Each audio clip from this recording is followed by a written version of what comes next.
20 years existence, and you're going to plan some seasonal planting, and you're really good at astronomy, you're going to record these cycles.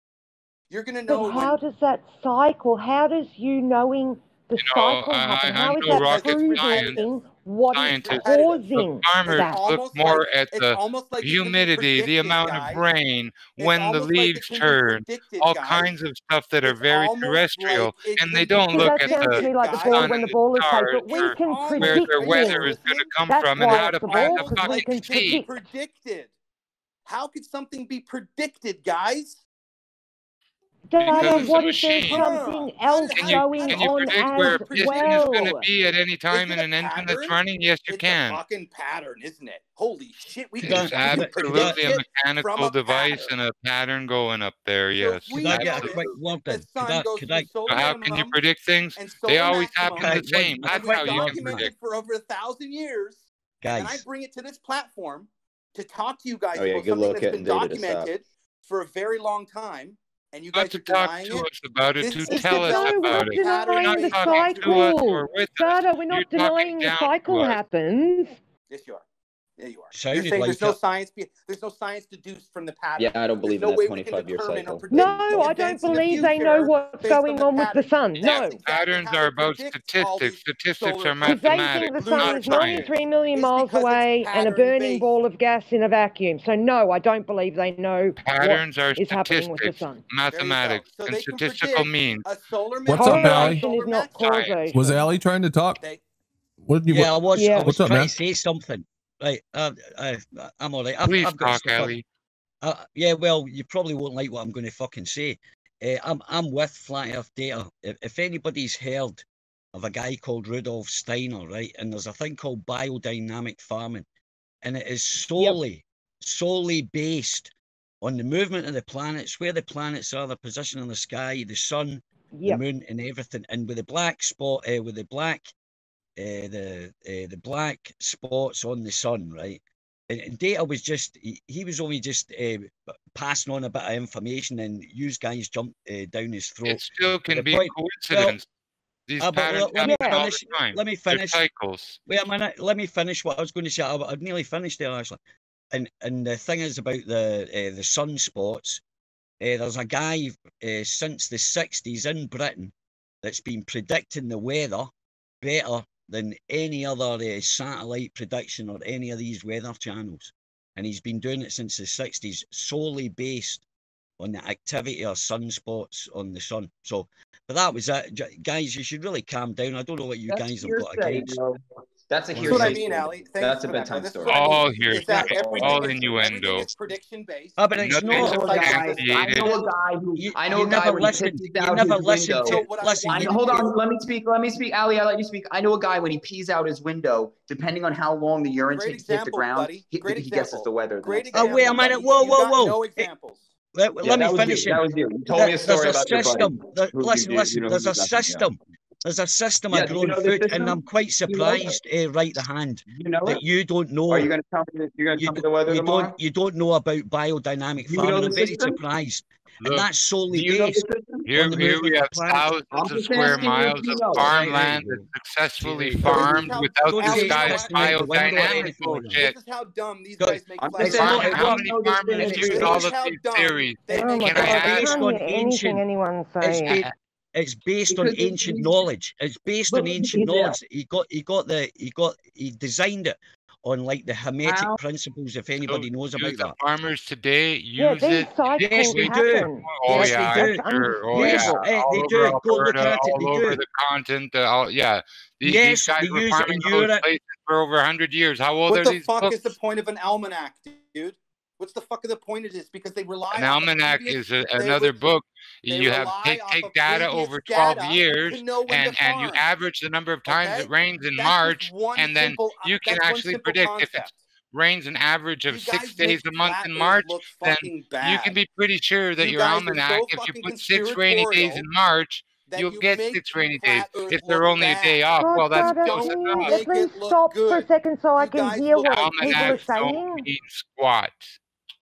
The point is that it's based on pattern. So the solar minimum and solar maximum based on patterns. Okay, that's statistical, not scientific. That's basing it on statistical means and not at all on science. To see if you guys Don't use the word science. maximum.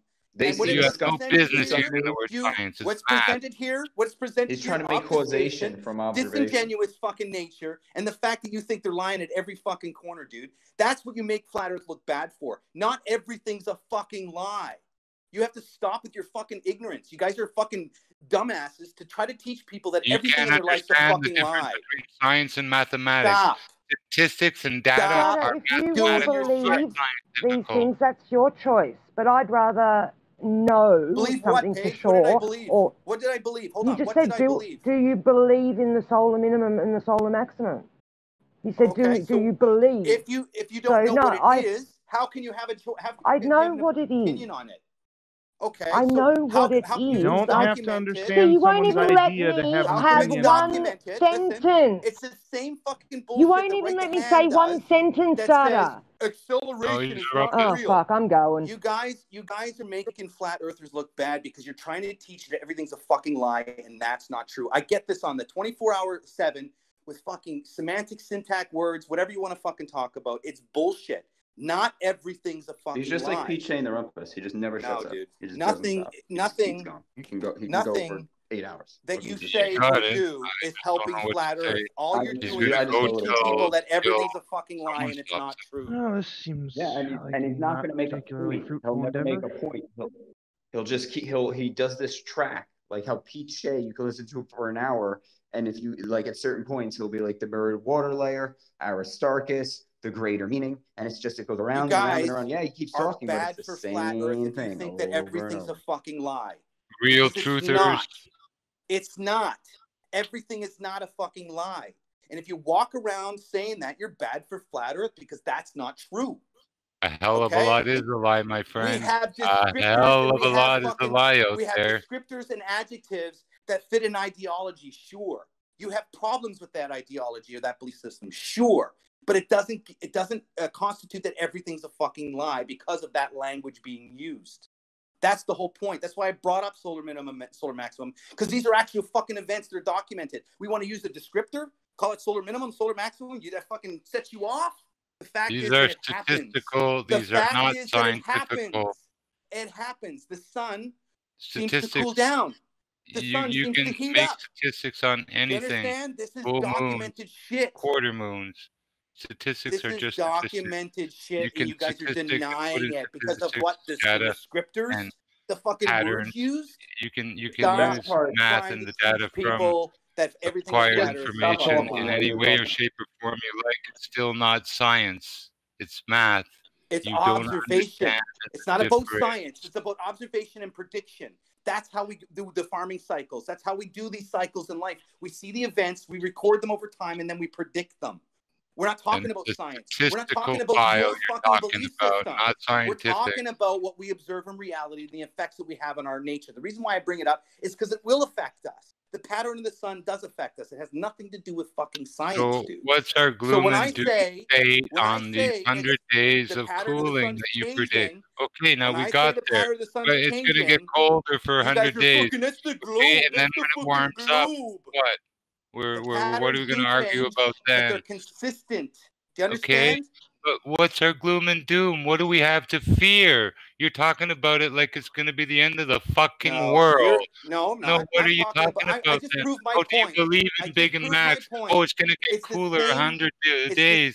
Oh, blah, blah, blah. Is calling out For half an hour now. And then right hand goes, now all of us are not He's also stopping the conversation from going anywhere else. You make flat Earth look stupid. He's not even going to go nowhere. You make flat Earth He won't let us have a conversation on anything else because he's just going to fucking trample the entire conversation. You make it look dumb.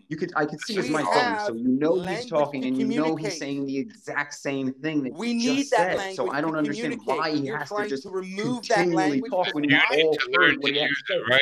He's just talking. You definitely have to relearn some English skills and social skills. Again, you guys are making flat Earth look bad by denying everything. You've been repeating that for 45 minutes now. And I'll always repeat it until it messes. We can't have a conversation about anything else. else. Not everything is all after show. Not everything's really a hopeless after show. Just going to say good night. Him and good PJ night, guys. Take it easy, bro. He needs to go the way of PJ. Good night, Ali B. You got just take your fucking babble nonsense and get the fuck out of here. We don't need to hear about your 1.1. It's the babble nonsense that I'm calling you out for, dude. 500 times the and then fucking nonsense that you have claiming that words are not real. No fucking shit, moron. He's repeating himself. I guarantee it. There's no way he I'm has talking about you. So he's just going to we need the insult-a-minute meter going again. And how you're going to tell people that fucking words aren't real. No shit, Sherlock. It's like you're fucking you think you got an argument, but you got fucking nothing. And the reason why I bring up the solar minimum and solar maximum, because it's an event that happens through our history. It's documented. What does it mean? Deal. It means a warmer Earth. It means a cooler We have a Earth. full moon once a month. This is what's proven in pattern. Can they predict it based on the pattern? Yes, they can. Can we predict the full moon? Shit. Big fucking deal. The full moon, you just have to wait for it, and it will happen. Guaranteed. Every fucking month. Just wait for it. It'll happen every 25 years. Big fucking deal.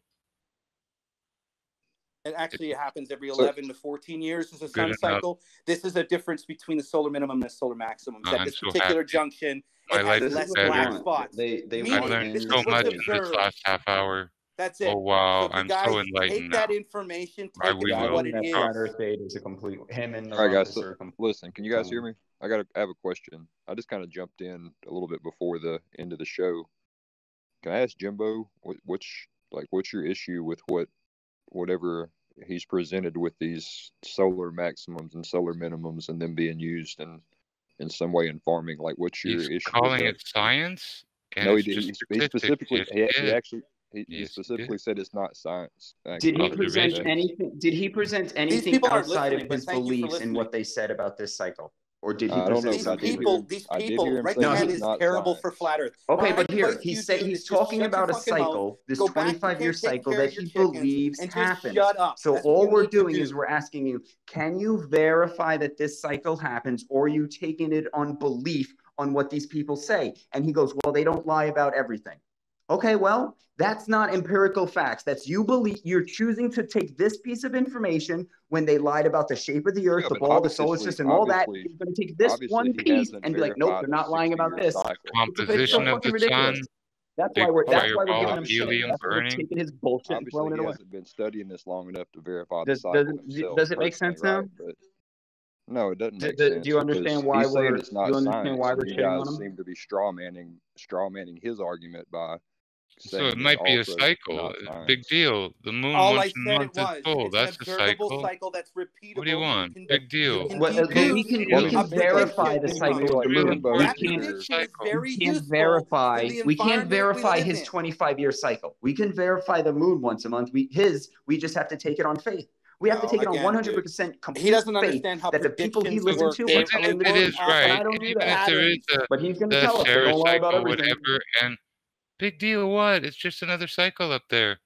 Like retrogrades, like anything else. What's the big deal? I wanted to change the conversation just to see how retarded you fuckers go when it comes to just denying observable reality. I'll take the 5-star certified moron award if you shut up. And all it right to hand does is talk about fucking I guess I don't get my 5-star certified moron award. I'm talking about an actual event that's documented, that's repeatable, that you can Anyone else want one? Throughout your lifetime. And yet, we want to talk about whether fucking words are real. Pretty triggered, but it also seems like Jimbo and Right the Hand are just straw manning you.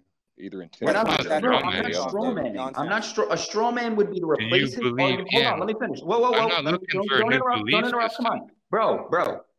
A straw man would to be replace his argument with a new one. I'm not. His argument is this. I'm not. His argument wasn't. Listen, no, you're not listening. This is why you might get it wrong.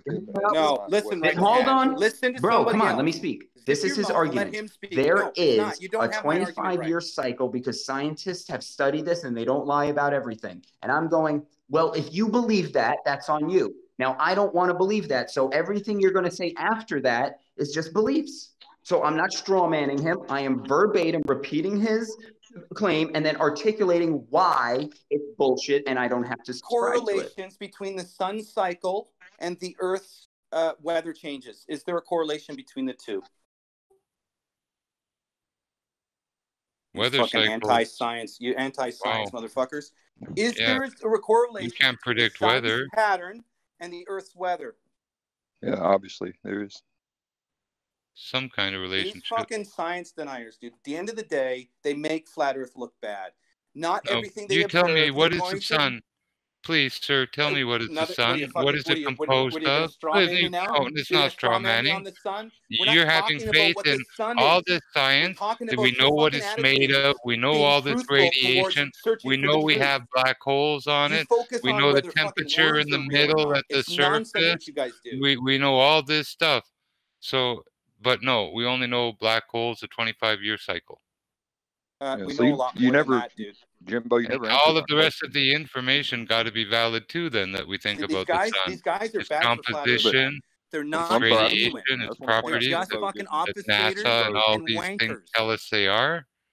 So we're supposed to say, just wankers, yeah, I guys. see changes in the black hole sizes, and every 25 years, a minimal output of the sun. Therefore, we assume this, or you must believe this. So if you because look at the black it happens spots, in a cycle. and there's a correlation that the Earth is a little bit warmer over a 10, 20-year period, and then you have less black spots. I don't look at the weather over 25 years. I look at it today. I have to put on a coat. I don't have to put on a coat. This is over 25 years, or over 25 cycles. Which I don't know whether I'll need a lot coat in longer than 25 years or not, and I don't care really. It's not my point. I'll probably have one. The fact is that not everything that they present is a fucking lie. You guys are making flat Earth look bad because you're trying to that's make just more blah blah blah. You know. That's what it is. No, okay, not everything is a lie. End it there. I can accept that. You know, I can't disagree with that. To back up your fucking. So now where do you go? Anti-science. Not all of us. Oh, now add more and more to it. Oh, now we're anti-science too, and all this stuff. I know a lot about science.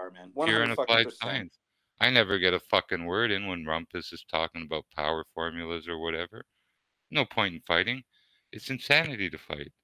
To do the same thing over and over and always have the same result and expect a different result, you got to be insane. So I don't even fucking bother with most jerk-offs. You're new. Why not? At least you'll know where I stand. Is everything is pattern-based and you can use predictions after enough information is gathered. That is a fact, and that's unfortunately how we live. That is statistically processing data and information. Guess what? Just it's very statistical useful mathematics. In farming. It's useful everywhere. Farming. It's very useful if you raise bees. If you're useful if you're trying to have a baby. It's useful in everything. You want to give it a Statistical name. Give it a name you are want. very useful. Doesn't mean but they're it's not lying. science. They give it a name. It's not science. It's statistics. It's using prediction based on pattern-based statistics, other stuff. It's not science. Jimbo, why hold on, guys. They don't listen. Jimbo, why do you keep saying it's not science when he's not claiming that it's science? Well, you got the sun holes. What's the sun made of? How is it supported in a vacuum? Well, we got to ask these questions. Because he's making claims about the sun. We don't even know what the sun is. And we're supposed to be let off and believe that all these events happen because of little black spots on the sun? Do we know the sun emits radiation, yes or no? I'm sorry, do we know that it emits radiation, Jimbo? How do we know that every 25 years there aren't some volcanic events or other stuff that change the composition of the air and thus change how the sun is perceived by us and the amount of energy that hits the ground?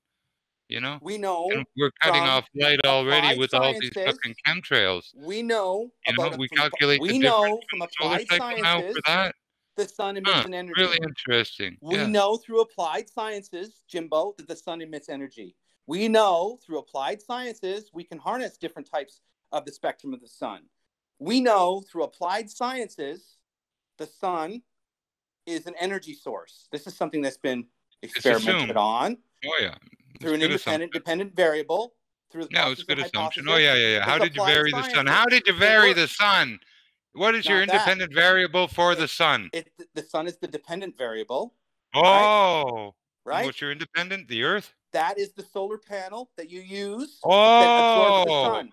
What accuracy in science. Jack Depends off. On What a moron. This is so stupid. Give me a break. Absolutely. Applied the atmosphere can magnify the freaking atmosphere and concentrate the sun. So you can't depend on a solar panel for how much power the sun gives off through different air masses.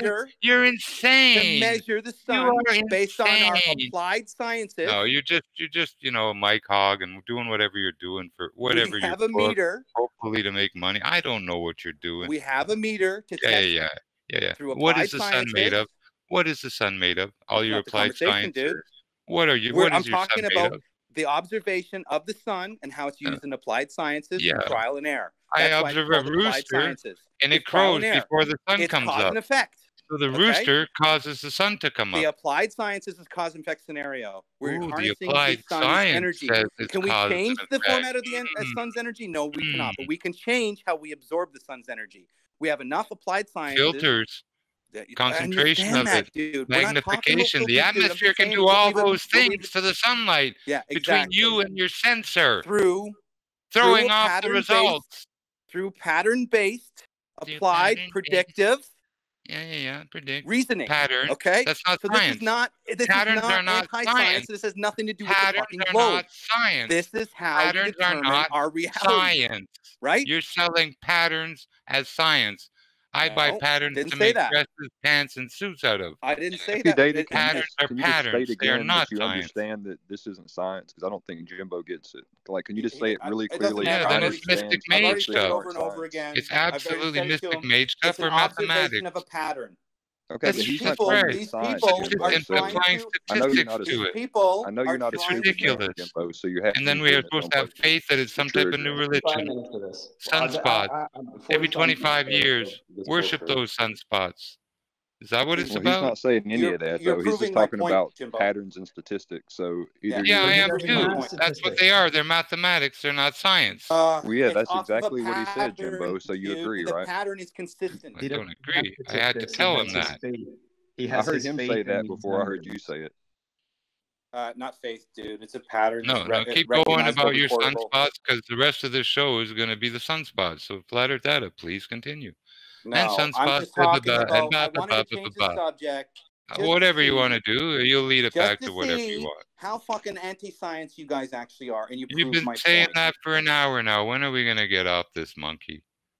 I'm just going to reinforce it so whoever's listening catches in, gets it. You're not. Good. You think that everything presented to you in this life is a lie? Yes or no? That's what you're saying. Is everything? If you I'm say asking it, you. I'm directly you're asking saying it. you. You're not. Everything asking in this me. life presented to you as a lie? Probably not. Okay, thank you. That's all in my case. Thank you very much. Right to hand. Is everything presented in your life a lie? If it isn't, just stop fucking teaching people that it is, because it's ignorant, it's dumb, and you make flat earth look bad. So grow up. There's a whole frick of a lot of lies out there, bozo. Yeah, and you're contributing to it. Not really. Trying to expose some of them. No, dude. When you can't even have a conversation about a solar you don't even know what the sun is, and you're trying to convince everyone that about solar minimum and solar maximum because you're talking to fucking meatheads who think everything's fake. You get nowhere in a conversation. That's my point. No, it sounds dramatic. A solar minimum, solar maximum, like we should shit our pants or something. Pick on the fucking words, dude. I'm 50 years old now. I guess I've survived 2 of them. I didn't feel them. I really didn't. Did you hear what happened in Montreal? Well, I lived through the ice storm. That's an ice storm. What about the when the grid kicked out from a supposed solar flare that they recorded on record? They can say what they can say. Oh, okay. So rooster crows in the morning. My fucking point. A rooster crows in the morning. The sun comes up. You guys there's a solar flare. Electricity goes out. That's the problem. They're always related. They have to be related. What exactly is a lie and what's not a lie? No, sir, buddy. There you have to put everything on blind faith again. Not everything in our world is a fucking lie, okay? But not a lot everything in our world we're is a stuck lie. between a rock and a hard place. Lies are lies, truth are truth. Sometimes the truth is only relative. Exactly in the first couple of lines of the paragraph or in the abstract, if you fucking read. They tell you possible, maybe, the notion. They use the language to tell you that it's a philosophical idea. They tell you the fucking truth in the work. If the problem is people believe the fiction. They tell you that it's a fucking model. They tell you that it's a theory. Okay, so you're pushing a model and part of a theory that these solar holes affect this spinning ball somehow. So according every 25 to patterns in we're on a spinning ball according to these patterns that were made and conceived. Oh yes, it does. We're under the heliocentric, and that pattern is under heliocentric magic. To do with the heliocentric Absolutely does. It has to. We're on a ball spinning according to them. We're on a ball spinning. You have to count that in, buddy. No, you want to clip out everything that doesn't fit in your scenario. I've survived 2 solar minimums and maximums. I didn't fucking notice them. Does it mean that I didn't fucking life is notice. going to end, dude? Does it mean that? Apparently No. not. What it means is that I can't Because even no one would live converse- more than I can't 25 years even old, right? converse subjects with you guys that are based in reality, whether they have these adjectives or descriptors or not. The point is that it's happening because it's secular. It's based on a cycle. It may So we're seem now related, at that but cycle, that's just right? association, not cause and effect. Is we're at that cycle right now in life. Now, the coincidence I brought up is because from the sun, according to previous history. My theory is that's why they're pushing to fucking build all this electrical shit. Yeah, we heard that. Before the It sure next is your theory. solar maximum. That's my point of my conversation. You're crystal balling again. I've used the word. You're using your crystal ball to tell us. Yeah, you're using a crystal ball to tell us this is eminently our future, and this is what these guys are planning because of my crystal ball and the solar minimum. Yes, you put it all together. We're going to go into some type of energy crisis because of all this solar minimal. Yes. Yeah, it's speculation. I never denied that. Yeah, I never it's denied crystal that balling once. it. So now we're all deniers, science deniers, and not true. Well, you said it to us 1,000 times. The past. You're denying the cycle. You're denying what's I'm what's just being saying predicted the because cycle of the don't cycle. mean jack Then shit. you're telling The me- moon comes you're out telling me that I'm 13 talking times about a year science. full. I'm talking It's a about pattern. cycle. Retrograding planets are a pattern. That's it. Patterns don't affect nothing. Okay, bro. Can we end this debate? Like, this is done, right? It's not going anywhere. Really, it was done a long time ago. Not everything in your guys' life is the fucking lie, right? You keep repeating that. No, not Right- everything. right A lot. the hand? A fuck of a lot. I got you, Jimbo. Let's hear right the hand say it. Right the hand. Not No, you don't got everything in me. your You life don't is a got lie, nothing, guy. You don't got me. I'm not talking to you, Excuse Jimbo. yourself Right for the that. hand. You don't. You Not said you everything got in your me. life is a God lie, damn right? you! You don't got me, you asshole. I'm telling you something. No, you don't got me. Not for a moment, and never will. So watch I your already language, did, dude. punk. I already did. Get it The clear. fact is, you English admitted is that not important everything to in your me. life is a lie. I'll shut There you you up go. fast with nonsense like that. Now, right the hand. Is everything in your life a lie? Yes or no? Fucking expect silence from you. Doesn't want Maybe you don't want to talk to a punk.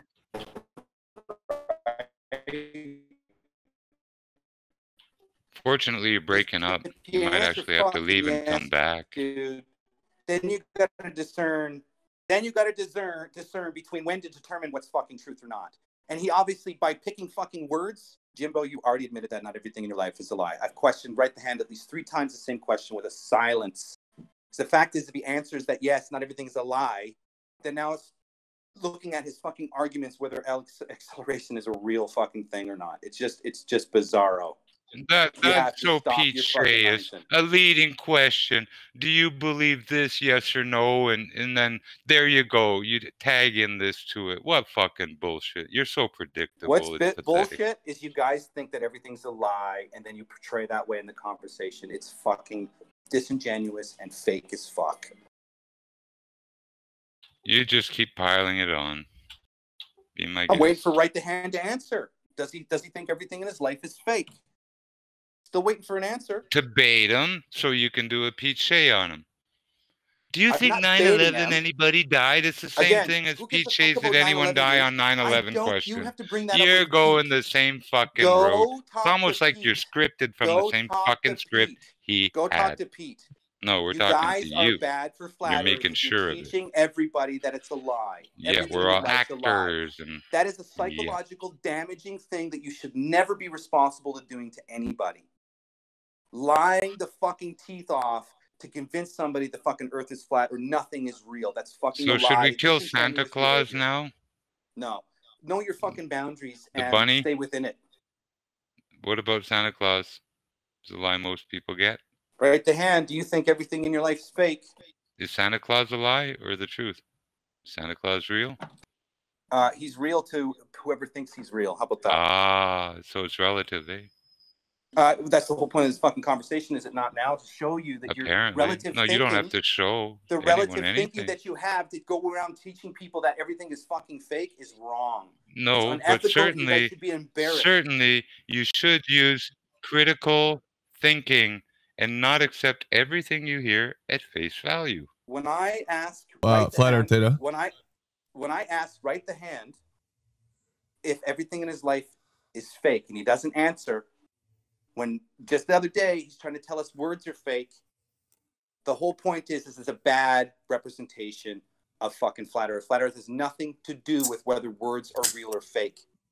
You keep saying you guys. I'm just wondering, are you directing this towards certain people, or? I'm not directing it to anybody except for The the whole people I'm panel. conversing with, which is Jimbo and Right the Hand. Okay. Or anyone else who had opposition If you're to what going you're saying, around or just, on a fucking server and you're trying to teach people that everything in their life's a fucking lie, you're a anybody who disgusting human disagrees being. with him. Okay, you've said it. So some people are disgusting. Right the Hand. Is Can we everything in move your life on? a lie? No, You're Picheing right now, again, over I'm and over and asking over. Right the Hand a question. Why can't he reply? He likes Is to hear everything himself in your talk. life a lie? It's a simple, fair, honest question, dude. I don't You're know just why you're baiting taking so like long to... Piche. I can't blame No, you. I think for he not has you answering if muted, you don't. Data. I think he muted you a long time ago. Well, I might be maybe wrong. You can ask him for me. Right the Hand. Do you have Data muted? He's asking you a question. Yeah, no, I said I lowered him down. I'd rather listen to silence than him. He has nothing to say. He's like Pete Shea to me. No, I asked you a direct, I'm not going to be clear, insane and concise just keep question. engaging with somebody who I believe to be insane. Again, Pretty not close. a point, dude. Not an argument to have. Is everything in your life fake? It would be like if Pete Shea tried to drag me into a conversation. Yeah. Force I know you it's into right. answering one of his questions to bait you in. It's the same MO. What do you think? The insults follow Well, everything. come on. It's scripted. No, He hasn't stop let go teaching of this people- script stop for like teaching people that how long? everything's fake. Ever makes Flat since Earth look the bad, okay? the Aftershow started, just blah blah blah blah blah. The solar minimal. I don't know solar who doesn't maximal. agree with that. You're all If you're actors. going around You're teaching not people real that truthers. everything's Blah a blah blah. lie, Oh, how you're could that teaching people possibly it's be a good for lie. a truth Everything's movement? a lie. How could that be possible for a truth movement? Why when would that, you even when fucking that care? statement Worry itself about is a yourself fucking and lie? your truths, not everyone else's. Dude, like I said, I'm See, doing a Pete book, Shea man. I wanted to have this teach all everyone of documented in a book, so anybody who fucking looks Aristarchus at and this all years this stuff, later knows and you exactly seem to what be went want to on in do the these same discords. thing. And You have exactly the knows what went same on YouTube. methods, the same not Exactly they know, because ideologies, it's but documented. The certainly the names, same the methods of times, the rumpusing places, and everything is baiting documented. people, and yeah. Well, I mean, this conversation is going nowhere. It wouldn't be too bad to. He's writing a book. You got to remember that he's profiteering off of Documenting all all this shit, man. Yeah, Because yeah, at the to end of the profit day, off if it you're later. trying to be a truth and finding truth, you're not going to teach You got to people that make some everything's money a lie. with a book later from You're it. not going to do that. You're only No, going you'll to do make that some if you money. have a You'll open a greater bank agenda account, at get a hand. publisher, and Usually you're make some fucking money. anti-religious. Usually you have a different motivation behind that kind of movement. Oh, there's a Okay? God. I don't doubt that for 1 iota, 1 second. Yeah, the people telling people that everything's a fucking lie don't believe in a God. Do you understand? They do 100%, and they're No, they don't. everything that's not from God is mostly a lie. Really. So, Right the Hand, did you hear me? Did he hear me? Am I down? Can you answer the You got your question so we can end this volume low, conversation? and you probably don't fucking care, and you just can't get it through So your he thick just skull. doesn't wanna That's be what a he said. genuine No, he person doesn't want to be at all. baited into a Pete It's not a Shea bait type of question, attack. dude. Yes, It's it not a is. bait question. You No, try it's to not. bait me in, You answered and then it. when I said, "Yeah, it's not all lies," I gotcha. No, you don't fucking got me. Yeah, I you hope you do. remember that for I another totally show. got you, dude. Because Fuck you just you. agreed that not You dumb everything's a lie. pisshead. You're So a little guess what? fucking If not hoser. everything's a You're a little fucking fucking lie, hoser. if not Little everything's a fucking douchebag like lie, you. then where are you Jesus at, buddy? Christ. Because if the I'm in Earth, Ottawa. You want to come get me? I'm here for you, boy. you got nothing, dude. You're a joke. It's hilarious. You're the one selling a new It's religion. all a joke. Come on, it's Yeah. all a fucking joke. You got Well- Right the Hand talking about words not being fucking real, like it's some sort of groundbreaking If you don't syntax think change people of our will lie to you language. to make money It's off you, fucking then nonsense. you're pretty They naive. all do. They all do. What do you think fucking YouTube's for? It's the deep state fucking psyop of all lies to make money, man. Why do you think Mark Sargent jumped on Flat Earth so quickly? I'm gonna get on He's this an actor, fucking he did a trend, job. man. I'm gonna get on this trend, man. I'm just here to document the fucking bullshit, the nauseum that comes from people trying to fucking make honestly, people confused. I do believe in people earning money honestly, and if you do make some money off it and it's honest, I'm happy for you. I got no problem with it. But I do have a problem with how long you linger on the same thing and don't allow things to move on. I want Rick to answer the question. That makes it a little imposing on your part. The silence is obvious. Unprofessional. Because no one wants to engage you on this. It's nonsense. It's round and round and round. Like so we want to engage on whether acceleration is a fucking no, we want to engage on thing. any fucking thing it's else moronic, but this man. fucking It's solar fucking maximum moronic. minimum and going around in the squirrel cage and hamster cage with you on that little spinny wheel. We are entering in a point of time where the previous pattern of Earth is cooler. That is all I'm bringing up. Big deal. You want to I've use survived descriptors? 2 of them. You want to use and descriptors? I'm not Do dead. they offend you? That's not my problem. Neither are a lot of people that went through them. If they were that bad, we'd all be dead at 25. You can't talk about fucking the events of our natural observation and people get triggered and they start fucking da-da-da-da. We have a moon once a month, a nice full moon. Bad flat Earth is. It follows a pattern. The tides follow patterns. What do you want us to learn and cry about a pattern for? What's there to learn from the solar minimum maximum 25-year cycle? Not a lot of people know what's going on. We have a lunar cycle.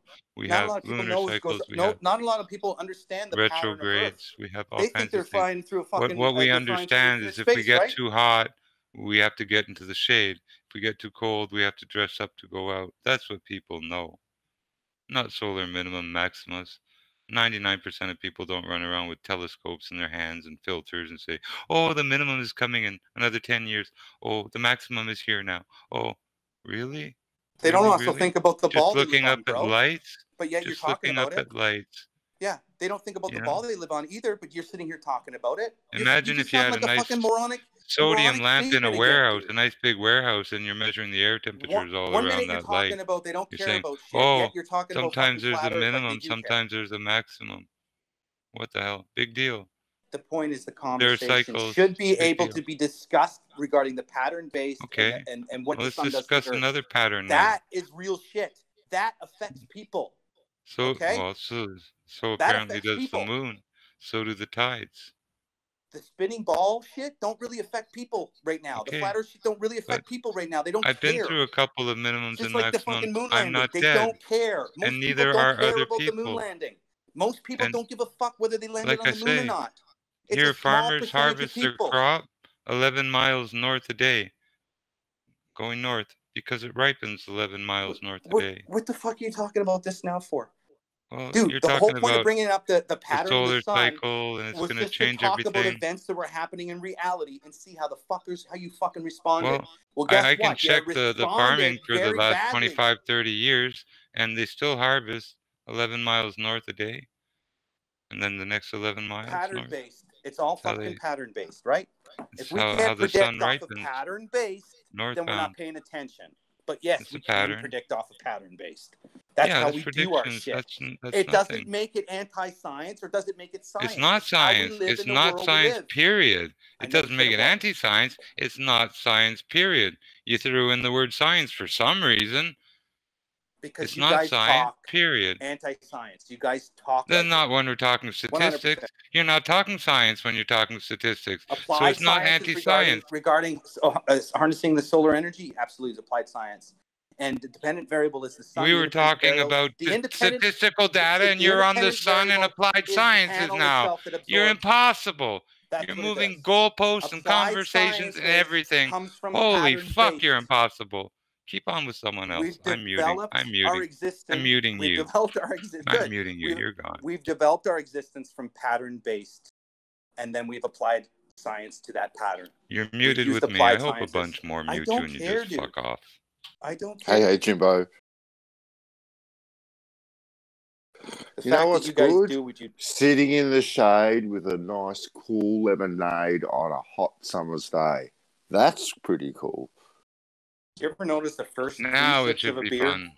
A Glover and Flat Earth data, they can get together and agree on stuff. The first 3 sips of a beer in a fucking hot day when you first sit down, that first 3 gulps. Fantastic. That's how many beers you're going to have. Exactly. Actually, it's funny. I haven't gotten liquored up in a very, very long time, and I'm just waiting for our prime minister to bail here. That's when I'm going to tie one on, man. Oh, you guys are getting rid of Trudeau? Oh, I can't wait. Yeah, I can't wait. I can't believe you guys actually fucking elected that guy, to be honest with you. That's crazy. Well, now it's come out even more so that now he has close personal relations with CPC, the Communist Party, like first-hand deals, first-hand talking, emails, hanging out with each other, like direct contact. For our fucking prime minister has direct contact with the Chinese Communist Oh, you're gonna Party. wake our local Chi-Com up. It's insane, man. If you would have, and the funny thing is, when he came to don't wake him, don't stir the beast. you know, politics have gotten bad when one guy gets voted in because of his fucking hair, and the other guy gets voted in because he's a fucking I don't know, just an opposite of a politician, right? What do you mean it's getting bad? When has it ever been good, Dana? Well, yeah. I mean, listen, actually, to me, the 80s and 90s, man, when I look back and I see fucking old commercials and shit like that, I was like, yeah, it wasn't so bad in the 80s and 90s, right? The 80s had the best hair. You know, Brandy, I just thought of a show idea for you. Yeah.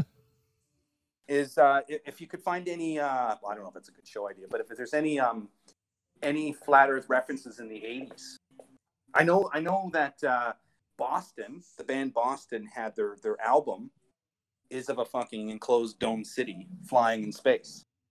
I don't know if you know Boston, the band Boston. I do know Boston, yeah. Yeah, they got a dome city in their albums, right? Right. And I think. Anyway, what I started to do to see if they were giving us information of Flat Earth in the 80s. There's Johnny Carson does. I think Flat Earth Brothers put a video up with Johnny Carson mocking Carl Sagan. So it's just funny, right? I just thought maybe there would be an 80s show or something, or a show throughout time to recognize Flat Earth. You know what I mean? That'd be cool. It would be quite a lot of work to find the clips, but that would be cool. Well, it'd be funny, right? I seen an old Western maybe a couple of weeks ago where the little boy is talking about the moon and how the moon is only 3,000 miles away. And I was thinking, holy fuck, they're talking about the distance of the moon. This isn't a Western. And New Science was saying it was like 3,000, 4,000 miles away or something. See if I can dig that up. But then check out Russian vids. That's all he does. Yeah, he does a lot of that shit. That's all Masonic shit, right? That's all like occult triangles and fucking eyes and Apollo. Yeah, but that's what he does. He gets all those references from movies and songs and all that sort of stuff. Yeah. He's really good at that. I'm surprised. Back to the Future. That just doesn't seem coincidental. All that shit in there. I suppose it could be, but that's really weird shit. What would be the point? Did you see the beginning of Back to the Future with all the flat Earth stuff? Oh, Flat Earth yeah. map on the wall. Yeah. I think it's just it's paying homage, right? I mean, I think that's what they do in the films, and we might misunderstand the homage as deeper meaning, right? Okay, I can buy that. Well, a lot of directors put what's called cookies in their films, just a descriptor. They don't actually put cookies in their films, but they leave little things for editors and little things for producers, like particular picture frames of. There might be just little things. So they've worked in enough film to see them. Chocolate chip or oatmeal? It depends on if you're the editor, because sometimes it depends on the film. Because sometimes what they'll do is the producer will put in a cookie for you, just to see if you're editing his film properly. Right? Oh, they'll yeah. put in like Okay. little cookies, right? So they'll be like at the end of the take, they'll let it roll extra long. Let's say 30 seconds longer. And then they'll put something in there specifically for the editor to see, right? So there's things like that, but there's also, I did that at school with my teachers. Put a line in the middle of it that was just completely ridiculous to see if they'd catch it. Line in what? When you would write papers in school, you want to see if the teacher was actually reading your paper. You just insert a bullshit line in the middle of your paper. See if she catches it or he catches it. Too funny. Yeah. I never tried that.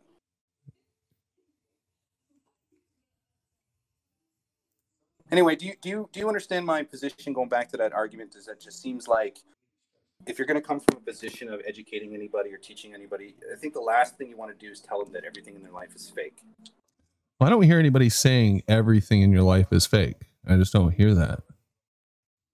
Well, ideally, if you don't live on a spinning ball, then whatever you've been presented is ideally fake. Everything, right? The physics, the mathematics, the pictures, the images, right? So it's a paradigm that's fake, right? What's attached to that paradigm is how the person finds its attachment to its present reality. A lot of people have to look through a lens to live life. They're actually not living their own lives; they're looking through a lens to live one, right? Right. So, if you present this information to them, I just find a lot of extreme versions of what life is, and I find them on the chats, and I find them like Right the Hand will do it. A couple other guys will do it, where they'll it's not thought provoking at all to me. It's just a disinformation campaign to make people searching for the truth look at it and go, why the fuck are they talking about whether words are real or not? Do you know what I mean? Well, we all look through a lens, regardless. Well, we have our own lens, yeah. We have our own individual identities, but a lot of people, they suffer from this pseudo, I can't remember the name. It's a psychological effect where they see somebody famous and they take on that quality of that famous person. It happens all the time, subconsciously to a lot of people too, where they'll pick up mannerisms, pantomimes, or whatever things they get from somebody else. I'm guilty of it, you know. I used to watch Jimi Hendrix play, and he always used to curl his lip a certain way. Eventually, I watched Jimi Hendrix enough that I ended up doing his fucking pantomime, not willingly, but just doing it because that's what I watched all the time. So you only realize that you're doing that pattern when somebody shows you a video and you see your fucking face doing the things that Hendrix did, and you're like, well, I didn't know I was doing that. So you kind of change your behavior, right? You're like, yeah, but it's things that we learn, and we, you know, that's how we connect.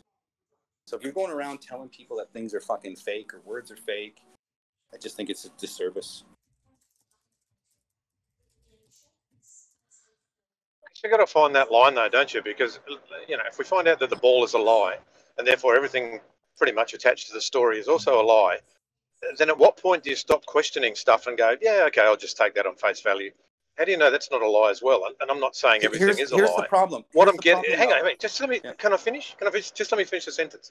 I'm not saying everything is a lie. I'm just saying for each individual, you have to discern your own level of what I'm happy to just accept, and what I'm going to say. No, hang on. Like the story of Hitler and how World War II happened. Right. For the most part, I've been told a story, kind of makes sense. But now recently, I've heard another narrative, and I think, oh shit, maybe that was true. Now I don't know. But to go like anything in life, Data, if you go to an extreme, it's generally not healthy. So, like I said, every individual's just got to figure out their own map there, I guess, and walk along it. Well, you may as well just neck yourself if everything's a lie. If you look at everything as a lie, God, how depressing would that be? Yeah. You know? Yeah, like everything's obviously not a lie, and you know, if you're going to argue whether words are real, geez, I don't even know where to go with that. But but we're just talking about the concepts. We just all got to figure out. We're just talking about like when you make this delineation between everything you can see, touch, smell, you know, that you know personally firsthand, and the things that I question are the concepts and the you know, concrete ideas that we've been sold. And yeah, I agree with you even there that how far do you dig?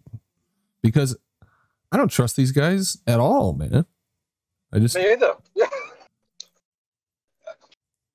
Yeah, who knows what they look, I don't with. know if you've seen it. In chat, I'm having a beef with Professor Phil, and it's not. I don't want to talk just about that, but you know, he's telling me, well, it's all Brandon. It's all about that Polaris thing that WS keeps attacking you on as well. And you know, my throwaway line is, well, you don't know what Polaris is, you don't know where it is, you don't know anything about it. Oh, and then Phil chimes in as, we know because radio telescopes, we can work out how far it is through the brightness, which is affected by the inverse square law, and then the amount of energy. And so I went back and I said, so, okay, you don't actually know where, if brightness is affected by the inverse square law, which we know it is, of distance, then unless you know how bright it is at the source, over a distance, you can't relate that to the brightness at the other end, because you can't inverse square it backwards from the brightness at the receiver's end, if that makes sense to you, because how bright it is to me here, it totally depends how bright it was at the beginning. So that what I call reverse engineering doesn't work, but they just spruik it and call you an uneducated idiot and a denier and all that shit. So yeah, this is what I'm just getting over it, to be honest. I think that's a really good point that I haven't heard before, to be honest with you, about having to know what the how bright it is at the source in order to use the inverse square. Yeah, of course. And sorry, then he goes on about the color. Oh, and the color, from the color, because the redshift and the color change. And I said, once again, you need to know what the color was at the source. You need to know what medium it's traveling through before it gets to you. And I said, there's all these missing pieces. It's like you've come up with the answer, and it's X plus Y plus Z equals Q, but you don't know what X plus Y plus Z are. You've only got the Q, but then you just make up your values for the other three components of the equation and tell me it's the truth. It drives me nuts. And they're not honest enough to say, oh, geez, yeah, you're right, John, I don't actually know that stuff. No, you're never going to hear that. Correct me if I'm wrong, but the size would have to be assumed, whether it's larger or smaller. That's what I pointed out to him. Yeah, to determine the inverse square law on it. So, but you have to assume. See again, though, there is still science in spectroscopy. There's still science in spectroscopy where we've analyzed minerals on the ground.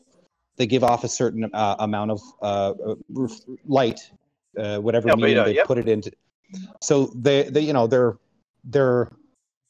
using science to determine what's up there. So the spectroscopy on the ground is scientific. You can analyze, but not the same thing as. No, I get that, but the thing is what I find is that this is what happens now. This is what I don't like, the disingenuous. It's like the fine line of discerning what is real and what is not real. Spectroscopy is real; it works. They can use it for a variety of things on Earth. Yeah. When you look at the way that flat earthers portray spectroscopy, it's fake. So it just gives flat earthers a bad. It's just not genuine to me. But when we say that, notice it more and more. I don't think anybody here says. I'm sorry to interrupt you, but I guess we need to be more careful with our words, because I guess what would you call it? Spectrography. Yeah, whatever. Galactic whatever you want to call it. Yeah. And when you bake these assumptions in, astrophotography. Yeah, spectrum, whatever. That's a whole different ballgame than doing it on Earth and just assuming you can apply it one for one to these things you don't even know what they are. That's right. They use a genuine scientific application to underpin a speculative narrative. Yeah. And that's what it is. It's inducing from the deductive research here on Earth. It's inducing the stuff above. Exactly what Newton warned us about. I shall feign no hypotheses. I mean, this was one of his dictums. I feign no hypotheses, and he was talking about inductive reasoning and how dangerous it was. And we do it all over the place. Although he also did give us the law of gravitation, which is one big inductive, union between the deductive, how fast will something fall on the ground, and what he saw up in the fucking sky. So take it for what it's worth. But again, see, flat Earth had to transition. In the beginning, flat Earth was, I deny gravity. 5 years later, okay, we recognize that there's a change of rate when an object falls. But what causes the object to fall? Now we've come to its displacement of energy. That's the best representation that I could understand from any conversation regarding the 9.8 meters per second squared. Is the rate of change based on the displacement of energy, right? So we took how many years to get to the point where we now acknowledge the rate of fall and can be calculable, but it leans back towards what Right to Hand was talking about, whether words are real, right? Gravity is a real thing. It's tangible, right? He's bringing up when has anyone denied the rate of fall of anything? In the beginning, because I documented this in the beginning, right? So it was a complete denial of anything founded. So anything found in the world that we live in was immediate denial to it. That's why flat earthers were labeled anti-science in the beginning. It's only taken about a few years of discussing this with the help of Quantum Eraser and Nathan Oakley's show. This is just trying to be a unbiased observer and watching this stuff from like the stands without trying to be passionate and get in. It's hard to do when you convinced that it's a lie at some levels. You want to hop in there, right? It's just the endorphins, it's the adrenaline. They all know that shit. That's why the debate stuff is going on. So in the beginning, like I said, they denied it all, and now we come to the point where we're trying to explain the rate of change when an object falls and what's the force that's given in it. And I think we've somewhat successfully gotten to a point where we can describe it without using their words, if you will. Yeah, but then again, it's still their story part though. Of our... Data, their story, because they got this whole backstory that is attached totally to it. Yeah, unnecessary. they need something attached to it, but that's how they show the evidence. They're like, look, this stuff falls, therefore the Earth's a ball. Right. Exactly. That's how the layman mind works, right? Because they've shown TV so much that all they have to do is show something falling, and that TV image goes to their mind already. Well, and oh yeah, it's a ball. But that's what the law of gravitation was all about, and that's why they called it the first great unification, because they're unifying, physical sciences on the ground, what they could see, touch, feel, all that crap, with what they saw up in the sky, and they were what Kepler was doing. So it unified a whole bunch of things, like theory and things we could actually empirically test. Yeah, but the thing is they weren't actually talking about how the object got into its position to fall. It was obfuscated. It wasn't part of the conversation. You can do a calculation for a projectile, right? You can calculate the horizontal, then you can calculate the curve. You have to do them separately. There's two equations for it, right? Yeah.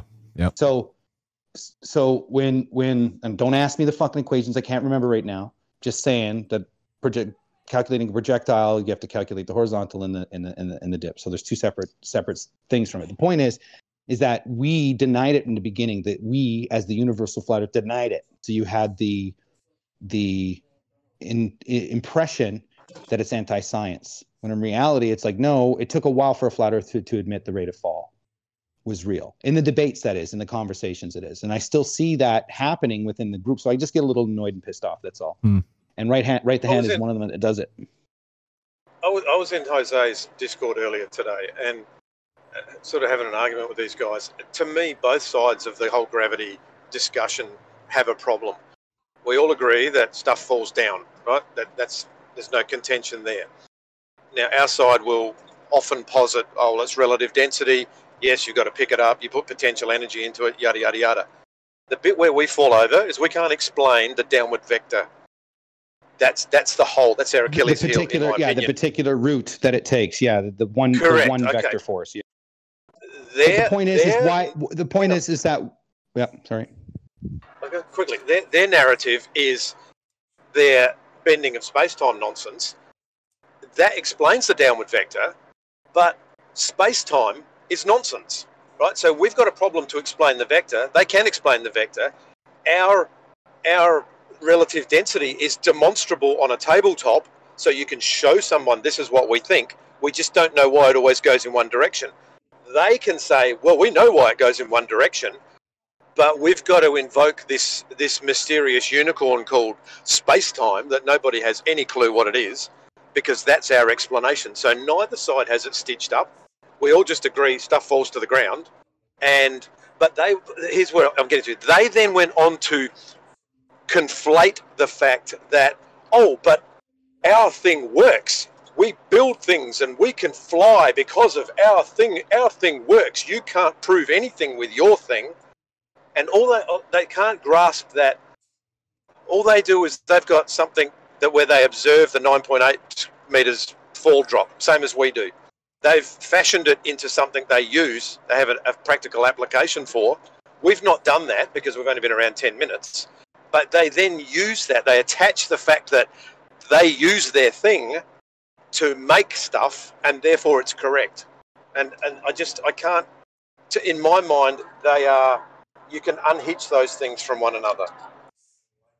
No, I see that, Yeah, I see that, and I agree with you. I just think for us, for the idea of flat Earth or the words or language of flat Earth it won't go anywhere if there isn't some sort of acceptance that not everything's a lie. Not everything they presented is a lie. Is it a reverse of the truth? Yeah. In some regards, that's what it appears to be. Is there a complete reversal of the truth? But does it mean that everything they're presenting is a lie? And the reason why I say that is because they literally fucking tell you that it's a model. They literally tell you that it's theoretical. They literally tell you in the literature that it's an apparent effect. Okay, so even in the literature, they're telling you clearly and concisely that it's still a speculative, if you will. Right? So when I read this documentation, and then I listen to somebody who believes this documentation, I'm like, you're reading the language? Because the language tells you that it's a theory. The language tells you it's an idea. The language tells you, or is inferring that it's an apparent effect due to the cause. Right? It's the same when you read They were talking to me this morning about imaginary numbers, because when I started questioning this stuff, George Schnuchuk joined in, whatever his name is, and he started talking to me, I don't understand the maths, and he started to quote all these complex equations and imaginary numbers. And I said, George, did you just say imaginary numbers? Oh, yeah, well, you don't understand the complex. You can't have a square root of a negative number. And at that point, look, I'm just about bashing my head on the steering wheel that these people, that there's just a disconnect between the real world and what they want to tell you.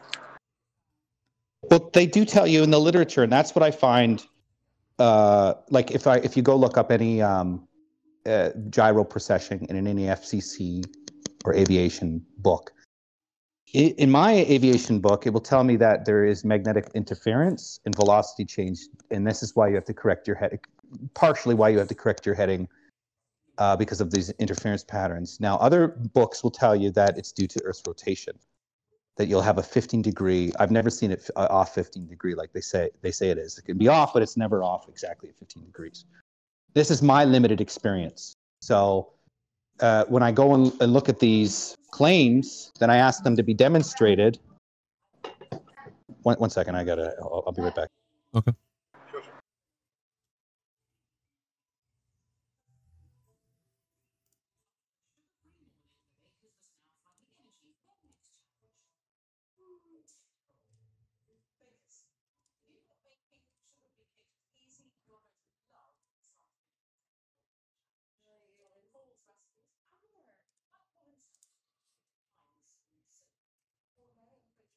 Good show today, Brandon, by the way.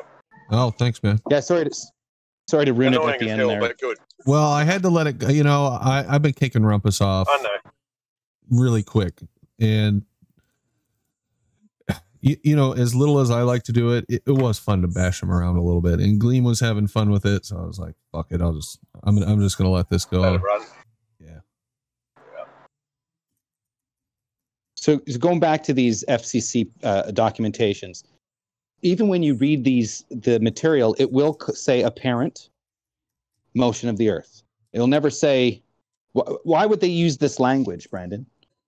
If it's a definitive, why would they use notion or apparent? Imaginary.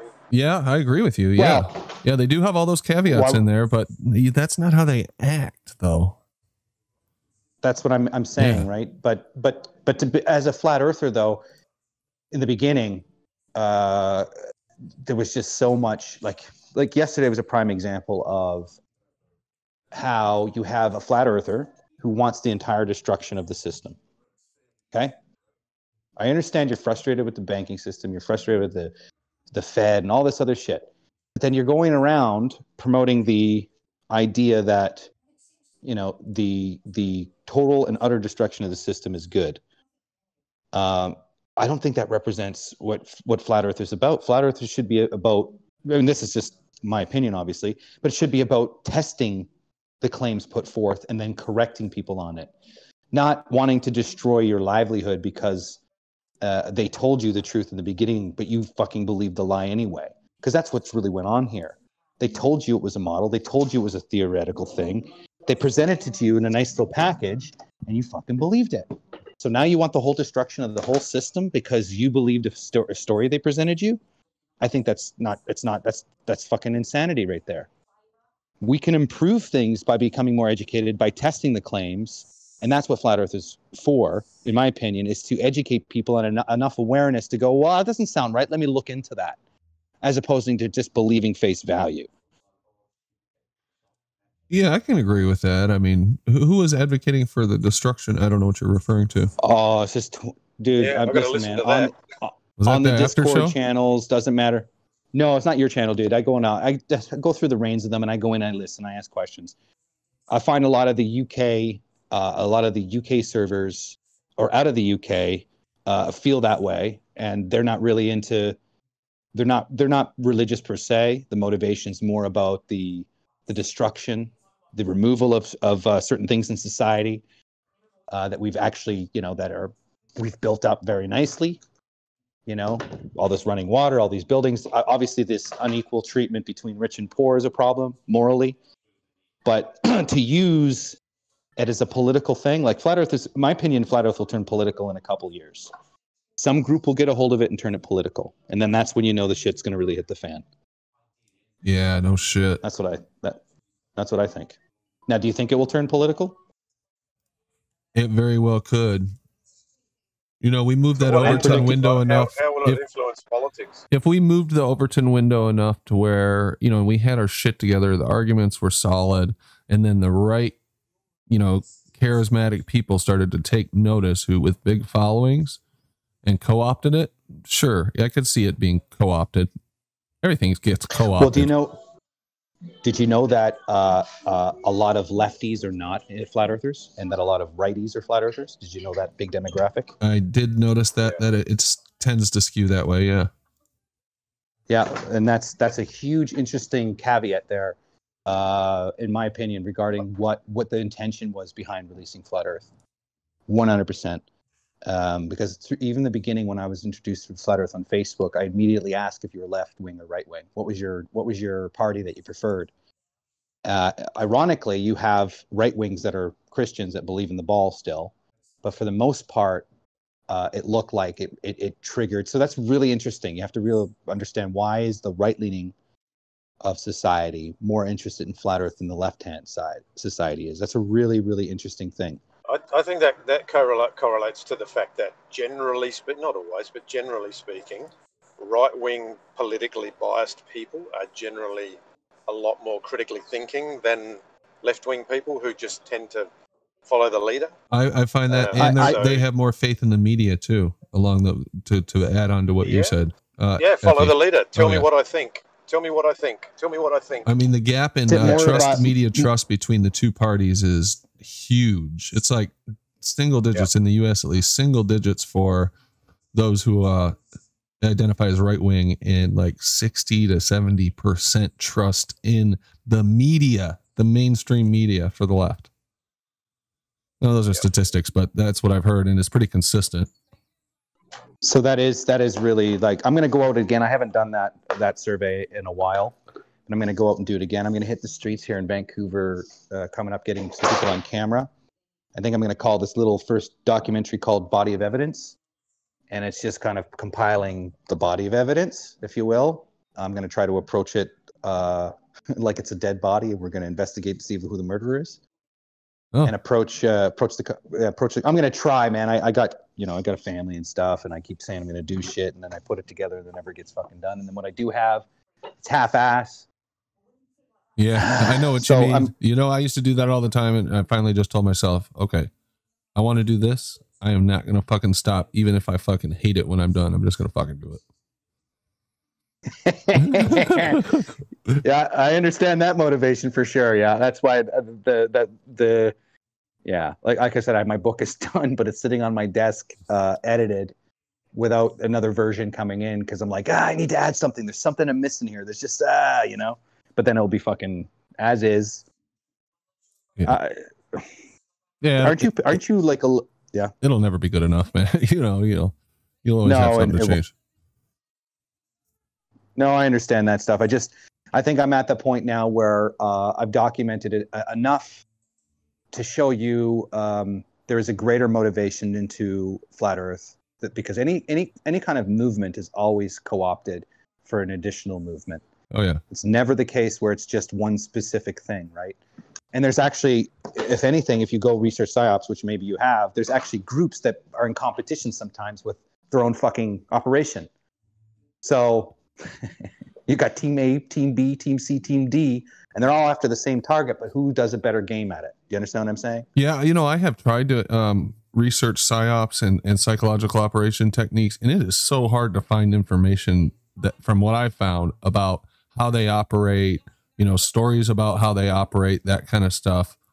I don't know where that shit's buried. If you have any leads for me, I'd appreciate it, because the few times I've tried to there's definitely one PDF that I found that I used. Give me a second. I'll send it in the chat. Sweet.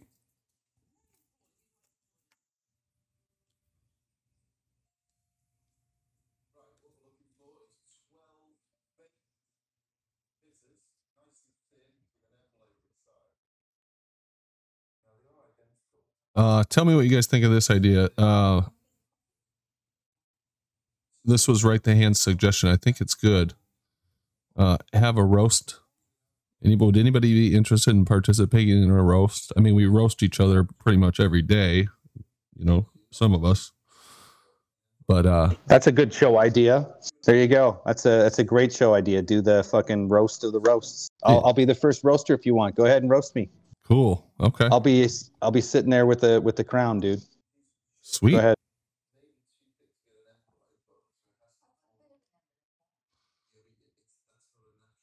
Yeah, we got plenty of candidates to roast. I don't know. Do a slow bake. Just do a slow bake. So what's the format of the roast? How would it work, Brandon? Just unpack it a little bit for us. Simple folk. Well, essentially, I think we'd alternate on who we're roasting and who was doing the roasting. You know, we could all roast each other. You know, just take turns. Just you know, you got however much material you got 3 minutes or whatever to roast whoever. Right the Hand's a comedian, right? He's the comedian. He's got the jokes. He's a comedian. Yeah. Just mercilessly making fun of each other, essentially. Hell, yeah, man, I'm up for anything. I just yeah. Do you keep it with the same format as actually like the roast, where they come at you? You know, you got 3 comedians, let's say, because you're not going to have a fucking big show, or you got 3 people to come up and say funny comments about, like, the same roast we see, right? Roast Charlie Sheen and shit, and Donald Trump and all that stuff, right? The same format. Yeah, kind of like that. Yeah. Yeah. Anything, man. Anything to. No, seriously, we got to get Pete Shea back. Make it more fun and less. Sorry, go Effie. I think I might be out. Yeah, I think I got bad reception. I was just going to say we're going to try and coax Pete Shea back in for that episode. Just for that day, huh? He's disappeared. Has anyone noticed? I haven't seen him for days. He blocked me when he got booted. He was just on YouTube yesterday playing his show. I think he was doing a little concert there the other day on his channel. He blocked me too. I remember he was on which show was it the other day, complaining that Ranty blocked him and blah blah blah. He's butthurt. Well, I noticed it was it was after Ranty said, remember a few days ago Ranty came in and said, I'm just sick of it, you know, blah blah, I'm sick of listening to him. And ever since then, I don't know whether we blocked him or whether he boycotted us, but he hasn't been on. Oh no, we blocked him. Yeah, I mean we did. Ranty blocked him, and then he turned around and blocked me. And, you know, he was not happy about it.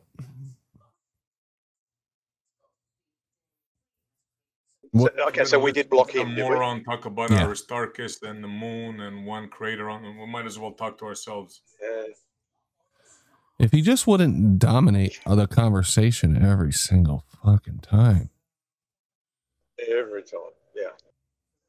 And then drag whatever you could be talking about. You could talk about barbecuing beef, and somehow he will drag it back to, well, man, what is the meaning of beef? Are we not going to move? Are we not going to move past? Are we not going to move past this? You know, what have you gleaned? What have you gotten from it all? Yeah, you're a beef agent. Yeah. You're working for the beef company. You know. Just circular argument constantly back to tree of life. Yada yada yada. He had like grooves in his mind, and all of the synapses all led to those same 4 or 5 grooves. So no matter what you put in the front end, the same would come out the back end. The back end, yeah. Spot on. I just found one quickly searching it up. I haven't found the one that I have because it's attached to one of my other hard drives. But I just put one in the chat for you. It's released in 2005. Basically, gives you the rundown. Now they do this always campaigning, military. Always there's these campaigns in other foreign countries, right, to improve American relations with the citizens. That's one psyop that they've that I've seen documented and film on and stuff like that, right? The paperwork that I showed you, I haven't gone through it, but we know that it exists. It happens. The government does it all the time for their citizens. Oh, yeah. They always put forth this kind of, like for instance, COVID-19 is a psychological operation on the people. It's considered a live exercise. Yep. Interesting. Yeah, I think I've come across some of this FM material before, and what I'd really love to find is like an insider's, view, like some whistleblower spilling their guts or something. But I have never come across anything like that.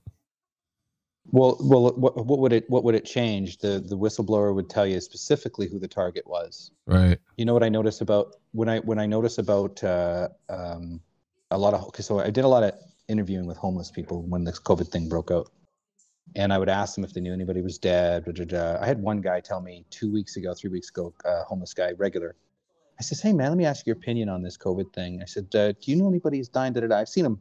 They gave me the same response months ago, but he says, "You know what?" He says, "It's vitamin D." He says, "We're always out fucking side, and none of us are getting sick because it's vitamin D." And I was like, "That guy's fucking smart."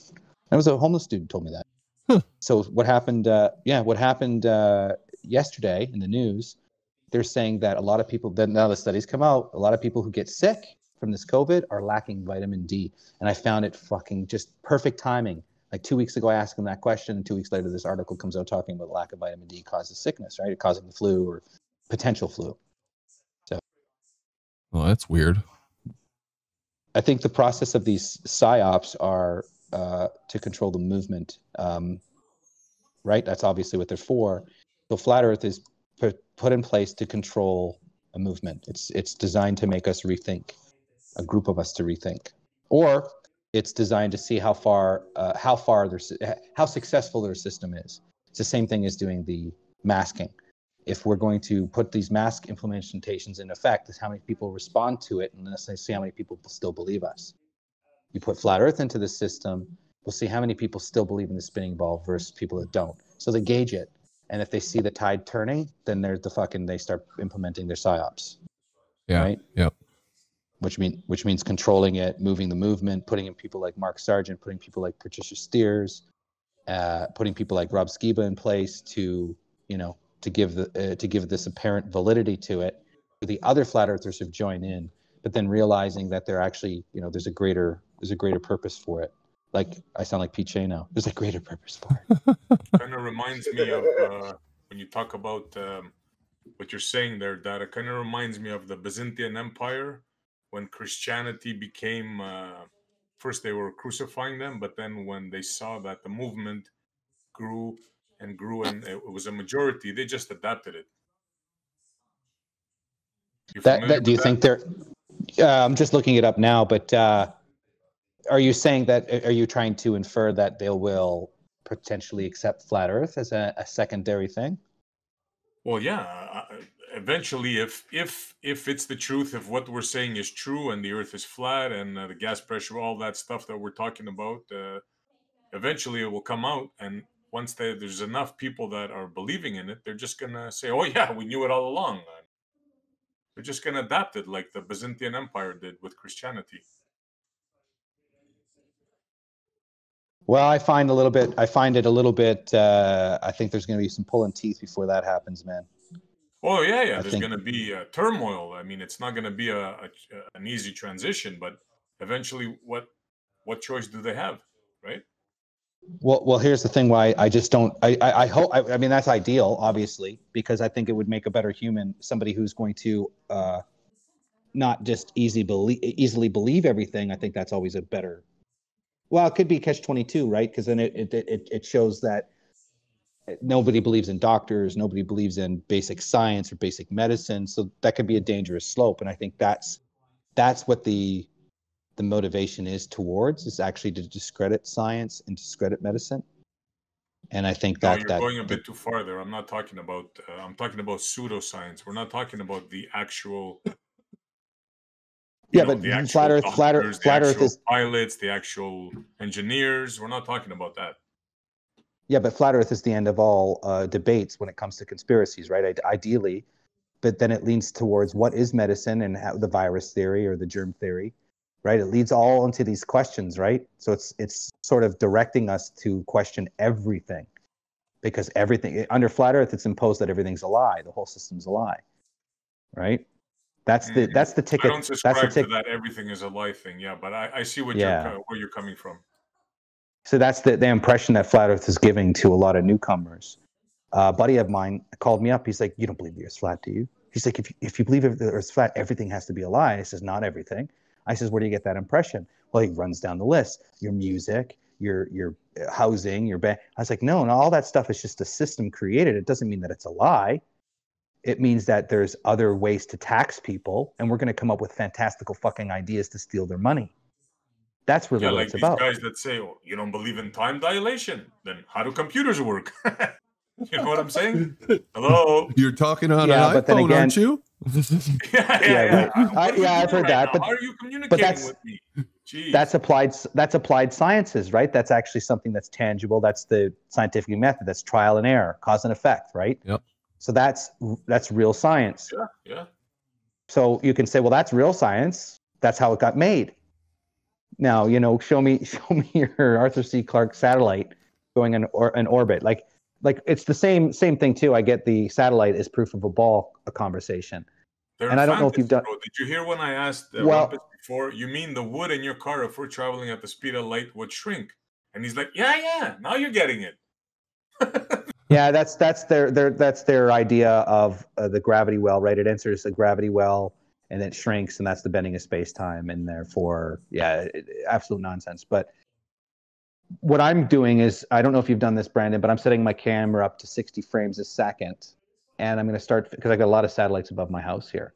Now, I can't tell the distance to the satellite, but what I have is I have a crane, and I know the length of the crane in front of my house. The crane's a certain length. Now, I can have that object pass through that crane using 60 frames per second to devise the speed.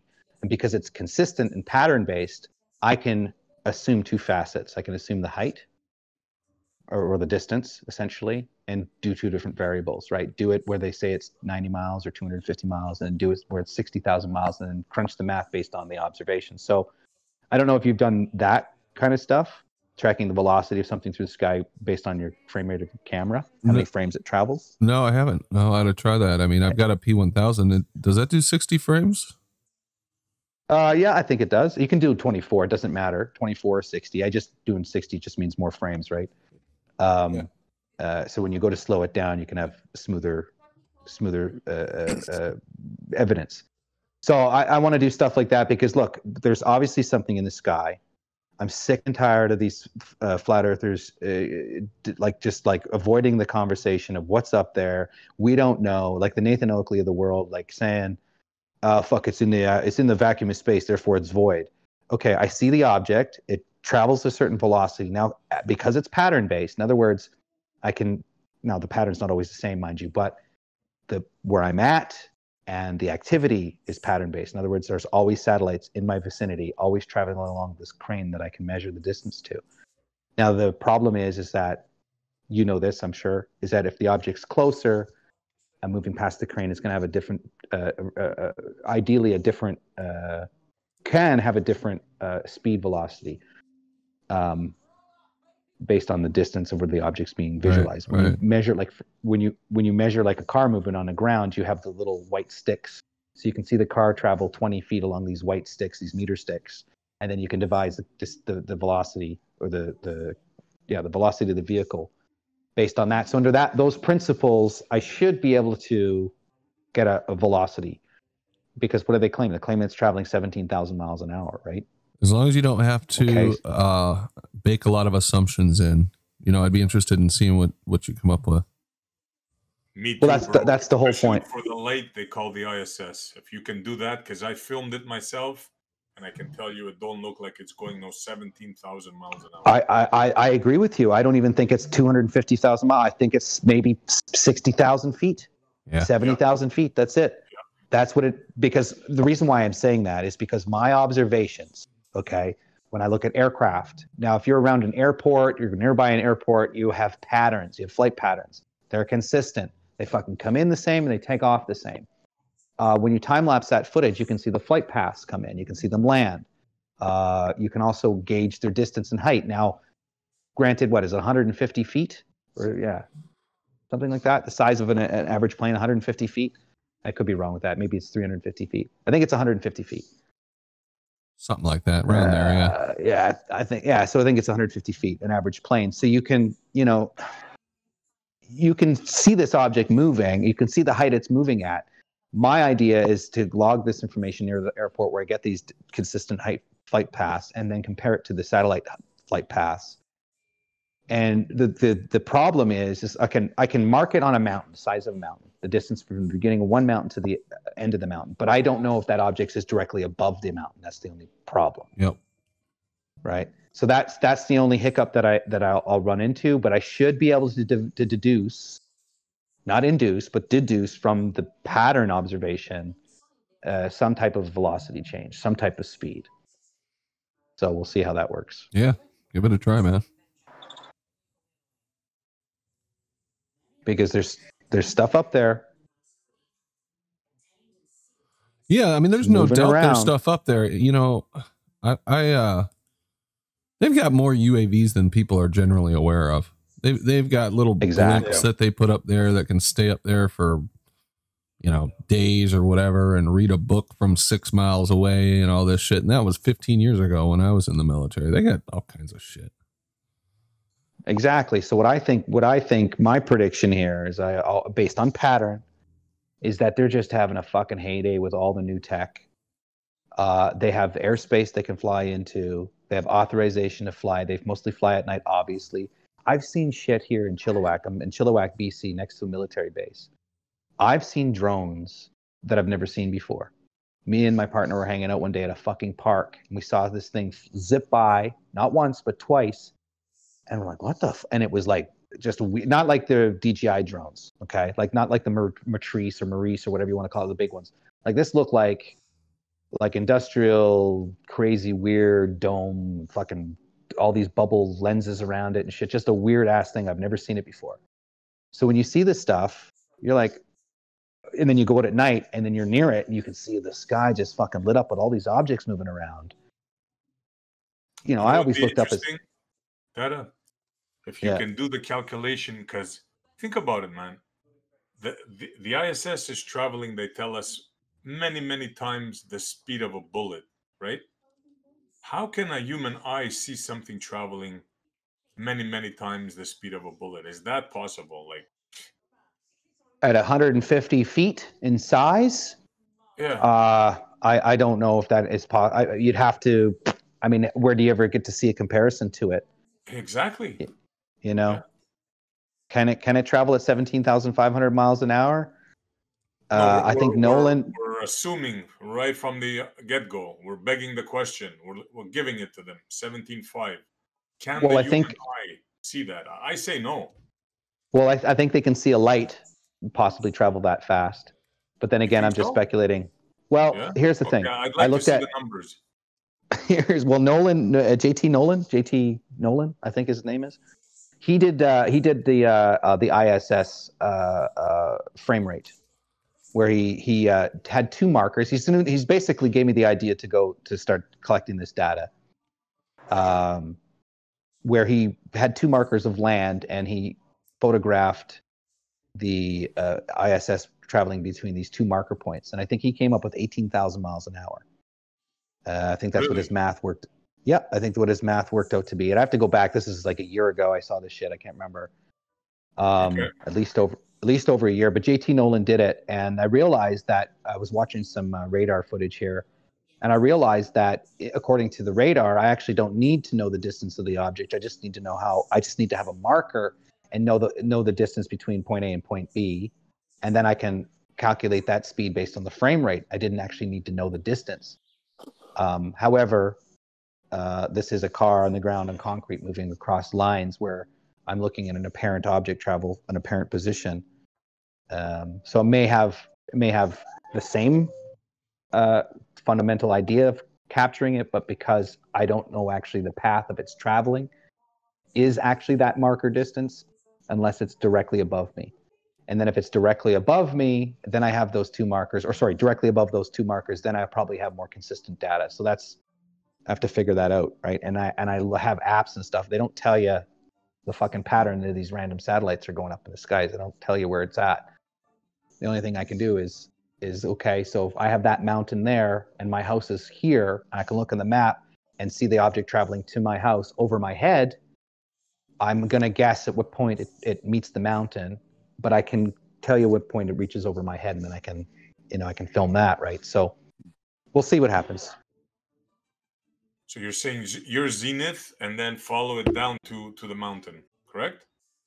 Well, that's one way. But if it's coming over me, then I can get the path. But that's the problem is obviously having my camera tilted up 90 degrees and then angling it down. Yeah, that's going to be a challenge, man. Yeah. There's going to be issues with that, right? So that's not what I want either. I'm just saying having 2 markers and having the object fly directly above those 2 markers is ideal, and that will be the challenge because I don't think I'll be able to know exactly the path of these satellites. I can pick the fucking markers. I can pick the 2 mountains, know the length of the 2 mountains, and have it traverse those 2 fucking mountains and record it, and then calculate the how many frames it travels. Right? Yeah, so, yeah, you can do that. Yeah.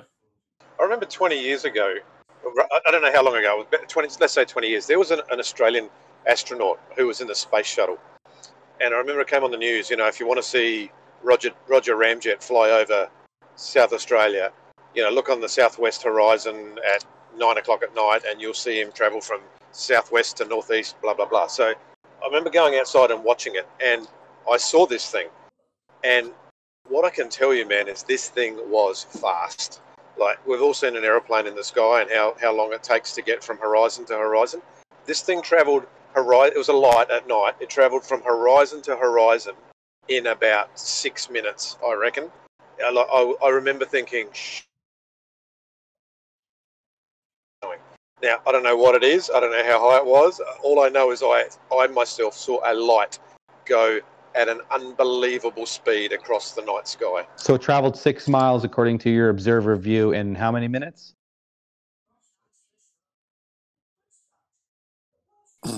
Six miles? What do you mean? Well, if you're a 6-foot observer, you've got 3 miles to your left and 3 miles to your right. So if it's horizon to horizon, if you're doing like a 180. No, but if this how high up's the space shuttle? Let's even say it's 50 miles in the air. I don't know how high it was. I can see a lot at 50 miles. I can see a lot further than 6 miles. Andy Thomas, it was, I think, pretty sure. Andy Thomas, thanks, Chris. Excellent, Andy Thomas. So if I'm on the ground and I'm looking to the horizon at a 50-mile altitude, that object is a hell of a lot further than 6 miles away from me. Yeah, I'm just saying your view though, your idea, like the horizon to horizon. That's all. Above you, can see as in horizon, like I'll call it sky horizon, where the thing became visible to me, and I followed it across the sky to where it became not visible to me the other direction. That's a lot of miles, and it did it in, I don't know, might have been 3 minutes. I can't remember. It's 20 years ago, but I've seen aeroplanes. I live in a big flat expanse. I see aeroplanes all the time traveling the same kind of distance, and they might take 20, 25 minutes to do it. Whereas this thing, 3 minutes, whatever it was unbelievably fast. Right. I think you can do what's called the ratio. In other words, if you have a marker in your vicinity at a certain distance, and that you're applying it to something farther out in the distance, I think you can calculate its ratio. But then you still need to know. I think you still need to know the perhaps no. I don't think you need to know the size. Do you know what I mean? Like, for instance, how they developed back in the day. Now I'm just trying to remember this. Back in the day when they used to hold up coins, they used to hold up a dime or a nickel, and then they would come up with the ratio of that nickel to the size of the moon. I think this is how they first started calculating the size of the moon. They used coins and ratios. Correct me if I'm wrong. Does that sound right? I haven't. The ancient times when they were trying to figure out the world, they'd have coins, and it was they would use the ratio of it. So the I'd have to go back and look, but because you know how the dime would cover the size of the moon, right? Depending on how far you put the dime to your eye, right? If it was at this length and the dime was 10 millimeters, then you could calculate the ratio difference. I can't remember how they did it. That's been a while. Do you know what I'm saying? Yeah. So you can probably calculate your radius of 6 miles, or your basic, essentially your radius of 6 miles, and then figure out the ratio of the distance of the object traveling wherever it was traveling from, right? That way you could probably determine the velocity. I'm just trying to think how you would determine the velocity of something like that. You'd have to have a marker, and then have to have one measuring device that had, anyway, whatever. I want to pick you up on one statement you made before, Data, about the flat Earth debate being the mother of all debates, and I hear that a lot. Actually, it's a bit of a prima donna kind of a statement. Flat Earth will solve everything. When haven't people wondered where they were? Well, here's the thing: most people. Oh, sorry. Go ahead. Like the flat Earth debate has been, the modern debate. This debate that we're in has been around, the last 5 or 6 years, fairly kind of recent sort of thing. But everyone has always wondered where they were. So the flat Earth debate doesn't solve where we are, because everyone has always been wondering, where are we, who are we, and what is our purpose?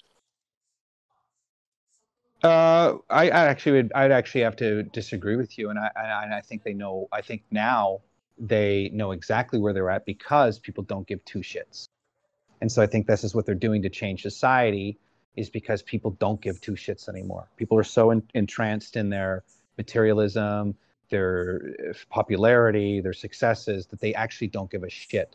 They're embedded into their. So people actually know that.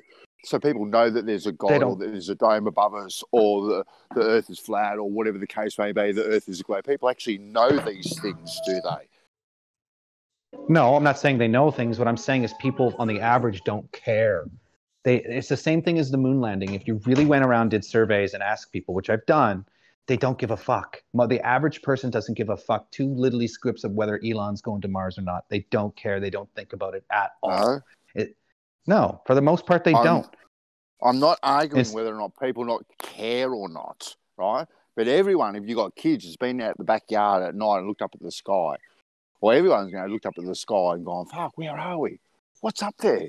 What is my purpose? Sort of thing. Most people have actually done that. Now, whether or not they've done it once, right, and then they just discard it and put it to one side, or they do it, once a week or every day or whatever, but most people have actually done that sort of thing. No, most people I've asked so far, they just think that somebody else has figured it out for them, and they don't need to think about it. No one has never thought to themselves. They grab a telescope. They'll grab a telescope and be like, "Look at our solar system. Look how beautiful the solar system is." So when you look at it, they can appreciate what's around them, but in their mind, they think man has already solved it.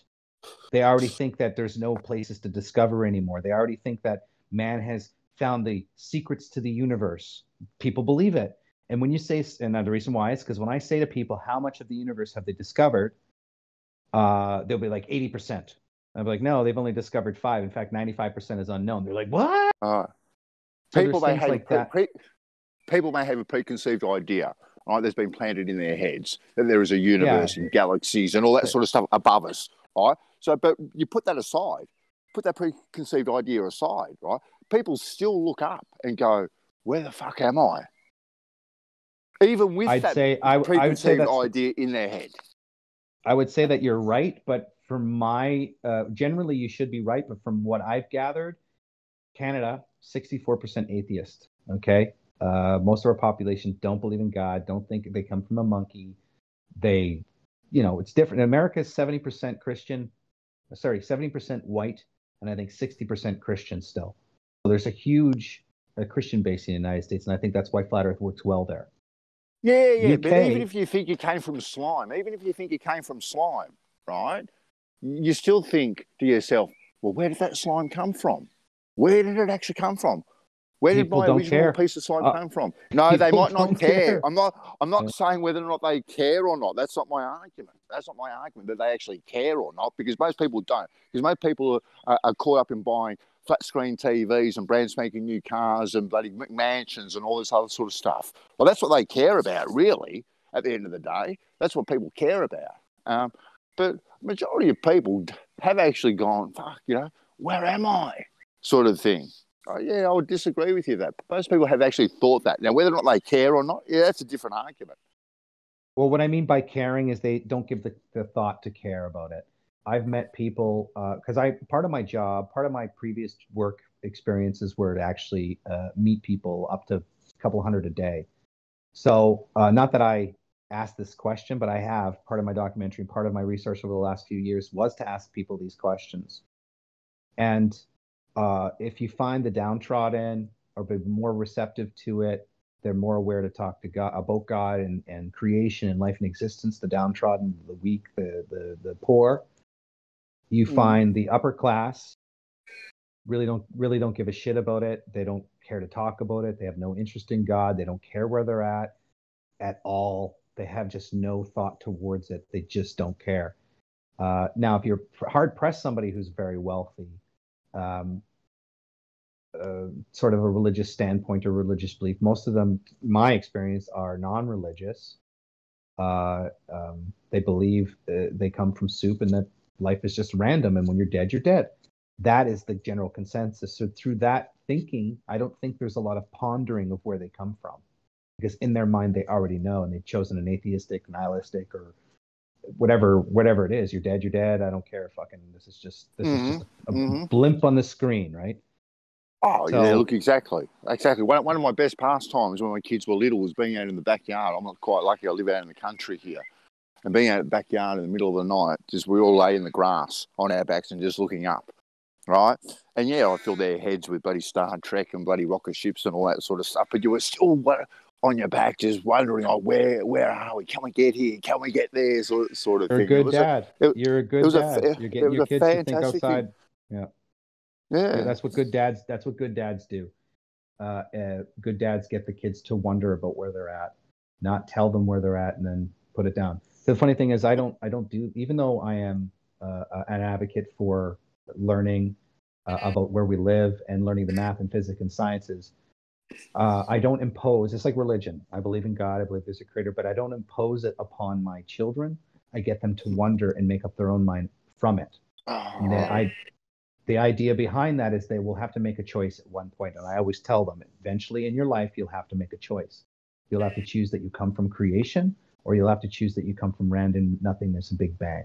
Now you can take a look around yourself, and you can deduce your own existence, what it means. Now, then I tell them what I believe, but I don't force it on my kids. I want that discovery. I don't want them to think the earth's a ball, and I don't want them to think it's flat. I want them to deduce it from their own journey getting close to God. Because I believe that if you this is what I believe now, through debating, that God is an amazing force, that if you pray to the Heavenly Father in the name of Jesus Christ, that you can actually be directed. I've had my firsthand personal experience where I've had it happen to me to the point where now I'm a believer, as opposing to maybe not being receptive to it and nothing happened. But I've seen now how my life has been molded through this an acceptance and through prayer and understanding and growing.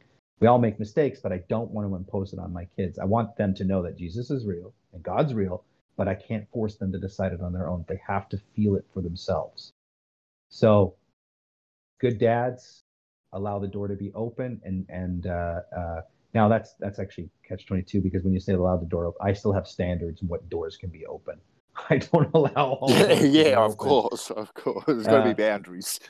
Yeah, so that's the thing. So it's just about being specific, but I don't want them to grow up thinking that everything's a lie, and I don't want them to grow up thinking that their teachers are part of the lie.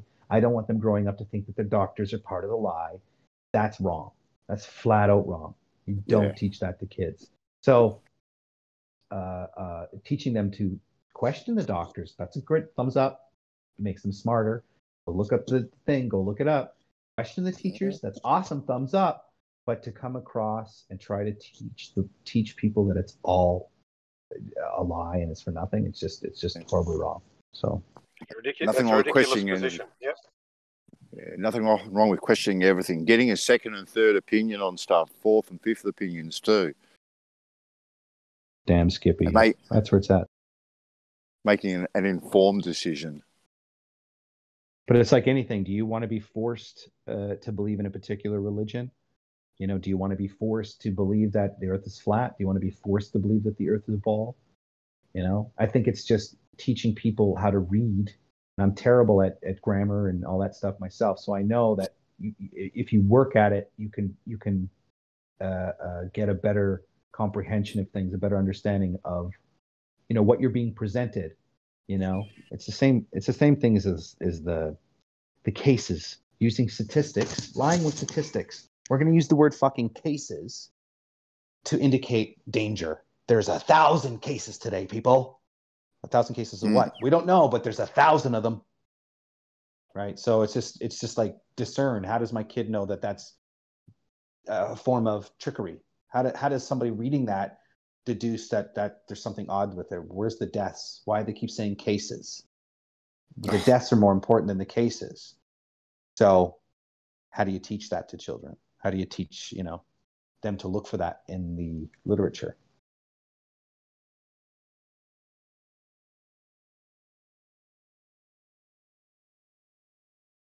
Anyway, boys, you guys. Another interesting thing, just quickly, that you said was, you know, you don't want to be forced to believe something. We don't want to force your kids to believe something. If you think about that, if you're forced to believe it, you don't actually believe it, because you know you were forced. You may adopt it just for the sake of, you know, a peaceful life, but if you're forced to believe it, it's not something you actually believe. No, I know, but it's the same as any kind of bringing child into anything. You've learned these things. You've learned them through community. You learned them through what your parents believe. So it's not necessarily directly taught. It's indirectly learned through community. So you could be indirectly learning ways to be manipulated. You could be being taught to not care about certain things, and that's how you're getting taken advantage of. Like a lot of people growing up don't want to learn about taxes. A lot of people growing up don't want to learn about how to make actual money. They don't. They kind of just want to get a job, and, you know, I mean, there's that lackadaisical kind of thing. So there's a lot of community-based learning that has to change, and that comes from obviously the parents' education. Because if you look at the millennial, like imagine the millennials nowadays that are growing up in video games and porn, what their kids going to be like. Like shit, I fight with my kids now to get off the fucking iPads. When the kids are with me, when your kids are with me, they're only limited on I'm the one who's actually more on the fucking device than my kids are, because I'm always on my kids about being on the fucking device. But here I am on the fucking device. A hot tip, Dale, turn the Wi-Fi off. You don't have to worry about taking the devices off them. Well, that's what I do now to my older one, because you know it's my personal property. You can't take my personal property now, but I pay for the internet. Right? So. It's crazy, this debate stuff. I hope that I turn a new leaf to where people like even myself, we all become one-trick ponies at some point. And I think I'm at my point where I'm now a one-trick pony. I've got my arguments. What else is next, right?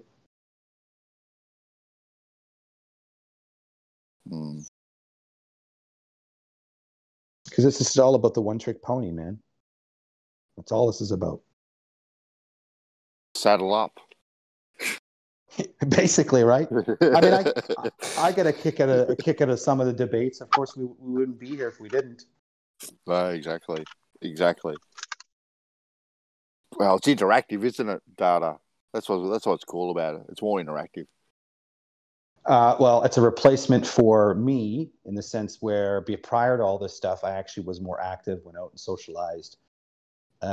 What's happened is because of the COVID and all this stuff you get, and obviously because it's been growing, you're slowly being conditioned to come online and search for your friends online as opposed to reality. So it's also another social engineering thing that's happening, right? How many friends do you have? How many likes do you have? That's how popular I am. Exactly. The funny, you know what's funny?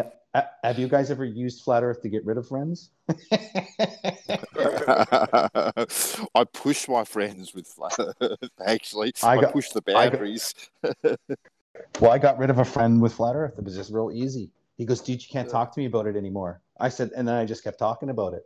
I didn't really want to be friends with him. I've known the guy for 20 years, but I got kids, I got young women, and he's just a fucking womanizer, weirdo, drunk, fucking.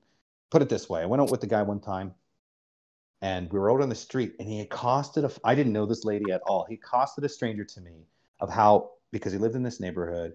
He's a fucking musician. He's one of those guys that were good to go out on a date, like a double date with, and whatever, because there would always be chicks around. He's a good wingman. But he started to fucking lose it, I think, in his later days because he started becoming older, still broke. He accosted the woman on the street for not saying hi to him. And I was like, what the fuck is going on here? He's like, I pass you all the time. You don't even say hi to me. Who the fuck do you think you are? And I was like, oh my God. I'm like in that moment where you've known a guy for like 20 years. All of a sudden he's doing something you've never known to happen before. And you're kind of like, you're slowly backing out of it. So this is maybe 6 months after I started getting into Flat Earth and started researching it. And I just fucking kept talking about it because every time he's like, I gotta go, I can't talk to you. I was like, yeah, don't call me anymore. Eventually, he just stopped calling. And then I think on Facebook, maybe a couple of years back, I mentioned it. So I was like, hey, buddy, I'm a Flat Earther now. He's like, yeah, I fucking knew it. I'm glad I stopped talking to you. I was like, so it can be a really good. Yeah. So nobody's used Flat Earth intentionally to get rid of friends. That's too funny. Yeah, no. I push the boundaries with my friends. Like, they kind of get sick of it, but my partner's always saying, God, please don't. No more bloody conspiracies. No more Flat Earth when we go out with our friends. Sort of thing. It's a great way to leave a party. Yeah. Great way to leave a fucking party, especially when you start talking about diffraction of light, Ari's disc. Rayleigh criterion. And you're drawing pictures for everybody what the diffraction limit is, what the double slit experiment is, and you're at a fucking party. Everybody's just like, it's 10:30, I gotta go home. This guy's talking about diffraction. That's right. Definitely a useful tool, man.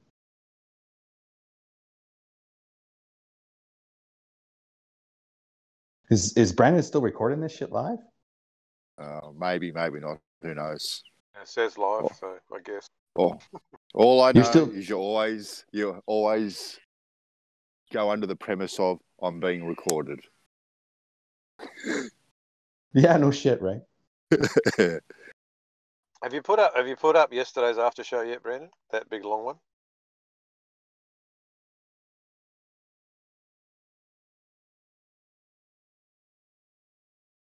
No. I just obviously it got fairly lively, so I do want to listen to it. But just as long as it gets put up, that's the main thing. Oh, damn! I missed it.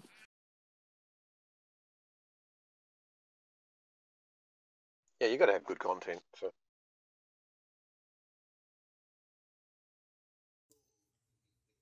What happened between Aaron and Bob? Between Bob and SE? Because I missed some of it in the middle, and it sounded like there was some kind of. Dude, they're talking about whether time is real. Yes. They're talking about whether time is fucking real. Out of all the conversations you can have, they're talking about whether time is real. Come on, man. Yeah, I heard a lot of that. And acceleration, I think. I wasn't here for it. I kind of heard other people's takes on it. I didn't hear SE's take on it, to be fair. Wouldn't it be more productive if they were talking about actually what the fuck is in the skies and how to figure out what's out there by the research? Wouldn't it be practical to talk about the technology that they have? Something that's useful, practical. I know that there's not a lot of things exposed, but there is actually a lot of things that they discuss in papers. I follow a couple of military channels on YouTube. They show the fucking new tech all the time.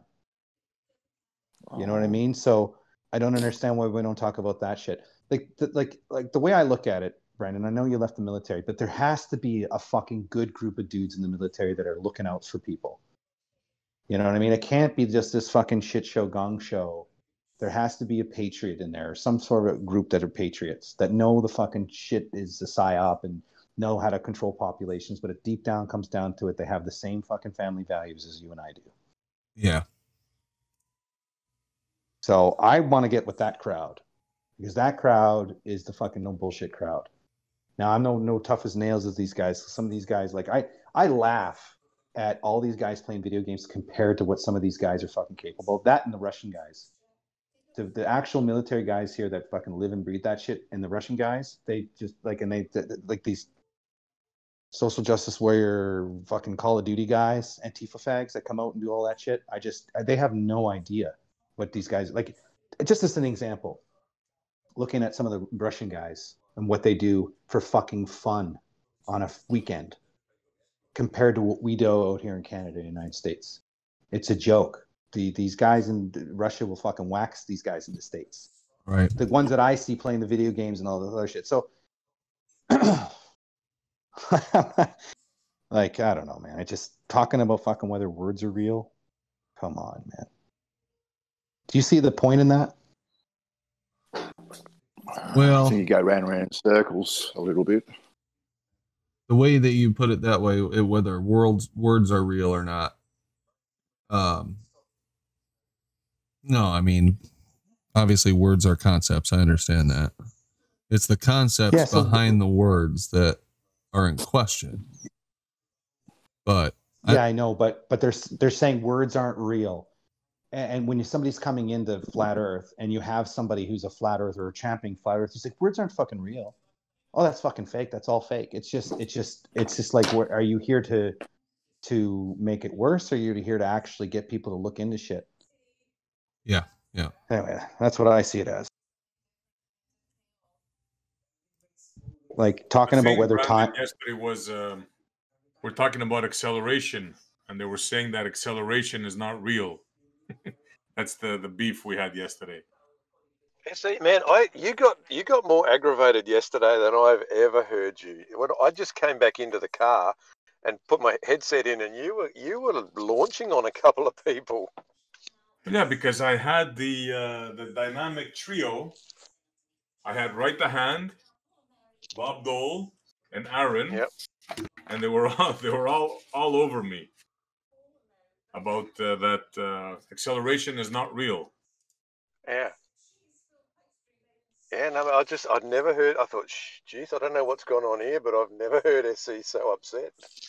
Oh, you had Right the Hand calling me a baller and all kinds of stupid things, and I mean, there's a point where you gotta say, what? You think acceleration is not real? Are you serious? Yeah. I don't know. What's your guys' opinion on the subject? There has to be a derivative.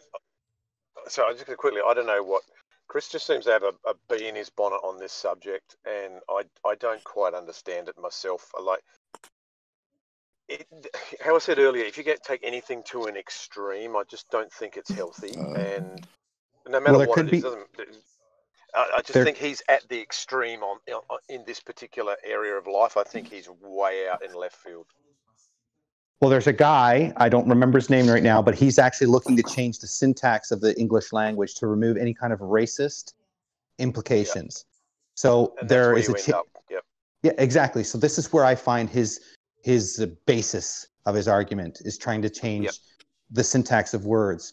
When if you look at how acceleration is calculated or deceleration is calculated, they use it in car accidents a lot for people that are injured or how the vehicle got smashed or what happened during the time of the event. So the points of these conversations I find are kind of like, what are the points? What are you bringing up this for? Why are you discussing whether it's real or not? Are you trying to change the English lexicon? Is that what you want to do here? Is redefine the English lexicon, because that's where it's heading. Well, that's what's happening. Okay, this is what's actually happening in the artificial intelligence world.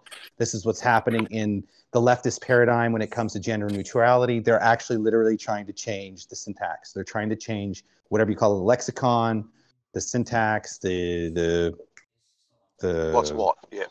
Yeah, they're just trying to change it, period.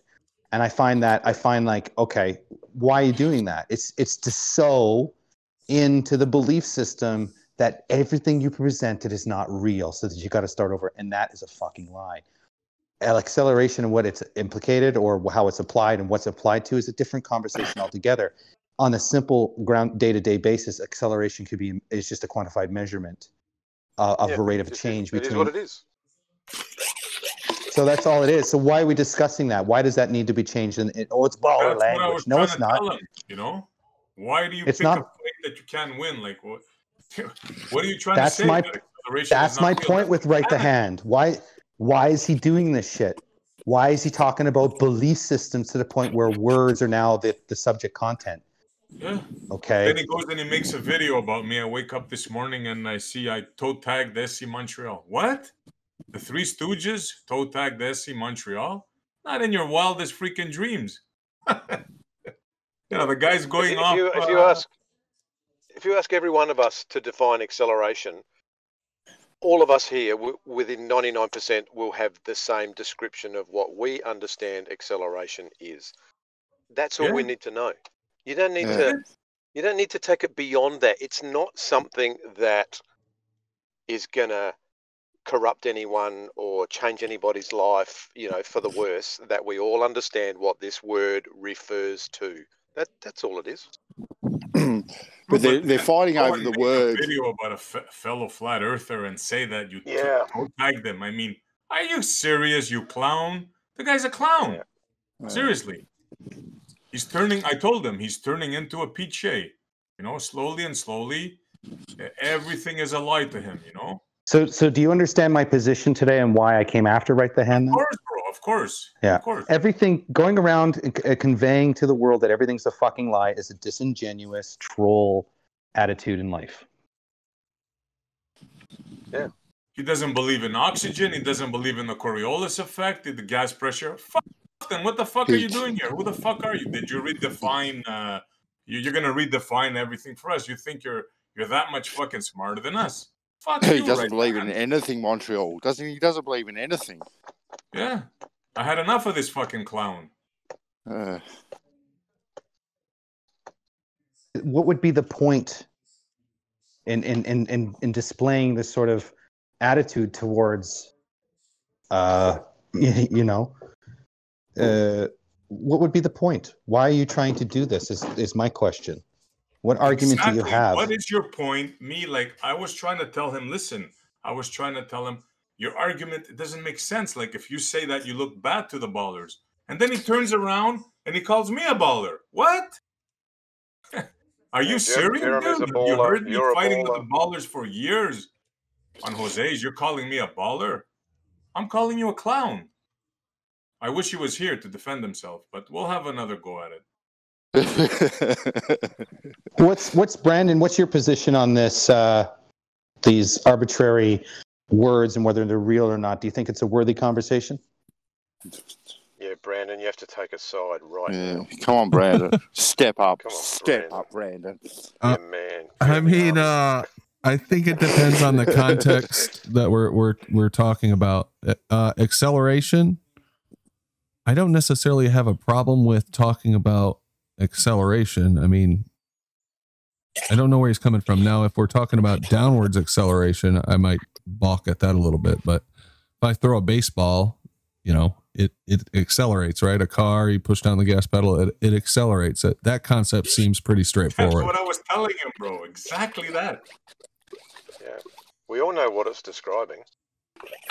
Yeah. But then they're arguing about the time portion of acceleration. But that's what he's Which is telling me. just- He's telling me because they measure it with time, and I'm telling him time is not real, then you can't use it. I'm going, yeah, but I'm not incorporating time into the acceleration. You don't have to use their formula. No, you know what I'm saying? not at all. Yeah.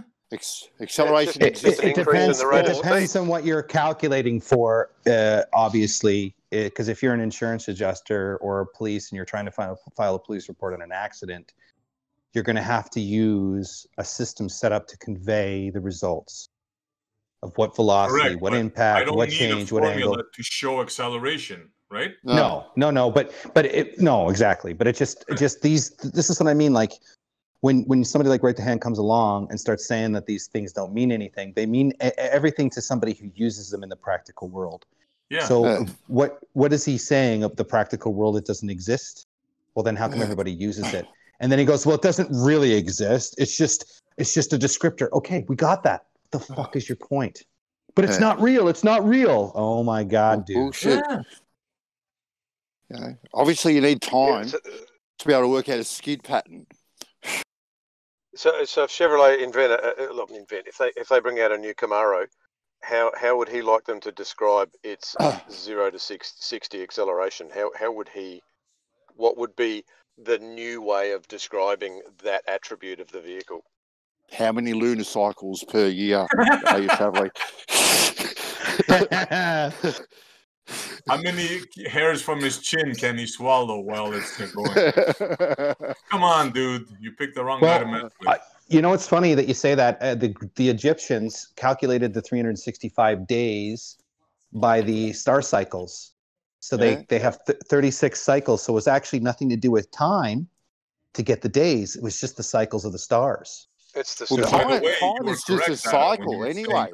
Cycles, because there's Sarah cycles. There's a whole bunch of cycles out there. No, I know, but I'm just saying the Egyptians came up with the 24-hour, 365 day by looking at the cycles of the stars. Yeah, exactly. It's all about cycles, man. The Antikythera mechanism, all this stuff. How we've carved it up is just arbitrary. We could carve it up into 3 months of the year if you want to, and 15 hours in a day and 600 minutes in an hour. I mean, you can carve it up any way you like. Yeah, they did that. They actually, there was they said that there was a 10-hour day in the beginning and then ended up to be a 12-hour day, like divided 10, 10, 12, 12. So they actually did have these I guess, choices to understand the pattern, right? They were like, well, we're going to choose the 10-hour here and we're going to apply it to what we observe. And then we're going to choose the 12-hour and then we're going to apply it to see what we observe and we'll see what fits better. So it's the measurement of that cycle, and then you're trying to close the gap between beginning of the cycle and the end of the cycle, and that can be quantified because it's pattern. So I don't understand why it just doesn't make sense, man. Unless they're trying to change the world language that we use, then that makes total sense. They are. We have person holes now, not man holes. Exactly. People kind. Look, I was telling them, I'll stick with you. I'll argue with you about time is fake all day and all night. But don't tell me acceleration is not real. I mean, see, I don't agree that time is fake per se, like in the sense that it doesn't exist. Like there is a measurable amount of there's a measurable amount of cycle. No, measure amount of cycle. You can measure the amount of. So let's say we were gonna spin a wheel, and the wheel is 12 inches, and it's gonna spin every. We can make cycles out of that, right? So if we have one big cycle that's constant in a pattern, we can take another cycle and we can apply it to the two and find a differential between them. So you can actually make time real using cycles. No, I'm gonna have to disagree with you on that, bro. Time is not real. What you can do, you can make it relevant. You can bend it. You can make nothing. Sorry. No, the word itself is not real, but the cycle itself is. Right? The cycle is something you can make observe. the cycle relevant and applicable to life, day-to-day life. Yes. By carving it up and quantifying those carved up pieces. That makes it relevant like I'll and meet you at applicable. 235, Banso, over by the bar. Yeah, we all know what that is because That's a right. year and a day's been carved up. So therefore, we can apply it to tomorrow. We know what that is, where to be at what time, whatever time is. But it's not a real thing. Right, strip on the Barbies on bandsaws at 0800. Happy That's days, it, SE. Montreal. I'll be there. Happy days. If you're gonna make it on time, SE, you better set off now. I think. Yeah, I said shrimp. I should have said prongs. My apologies. Prawns, mate. Prawns, yeah. And Montreal, we'll catch the prawns ourselves. I know you guys are tough, man. Did you guys ever try krill? Krill, really? No, I You ever take try krill it? oil, but I've never had krill. In Canada lakes here in BC, we have what's called BC shrimp or BC lobster. It's called krill. I think it's not krill. It's what's the name of it? Not krill, but it's like a smaller version of a lobster out here in BC. Yeah, a prawn. No, it's not a prawn. It's in the shape of a lobster, but it's tiny. I'll Google it. Give me a second. Their shrimps are the size of I don't know, birds over here.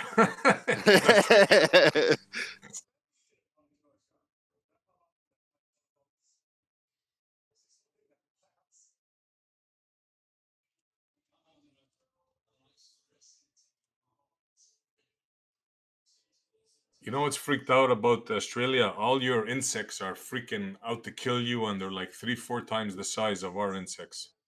Look what we do to our insects, Montreal. We're attacking them all the time. Pesticides and slapping them. No wonder they're pissed off. Man. Some of those spiders you guys have are like nightmarish, man. I grew up on a dairy farm in Montreal with my grandfather, and snakes was a pretty big issue up there. So I used to kill the snakes and hang them on the fence as warnings to other snakes not to come near the farm.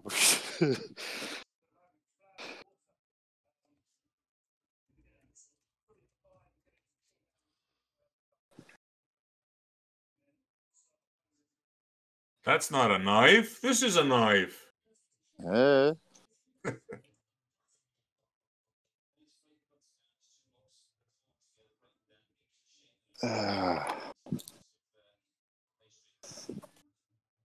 Anyways, I think we had enough conversation for one evening. It's called crayfish. Have you guys tried crayfish?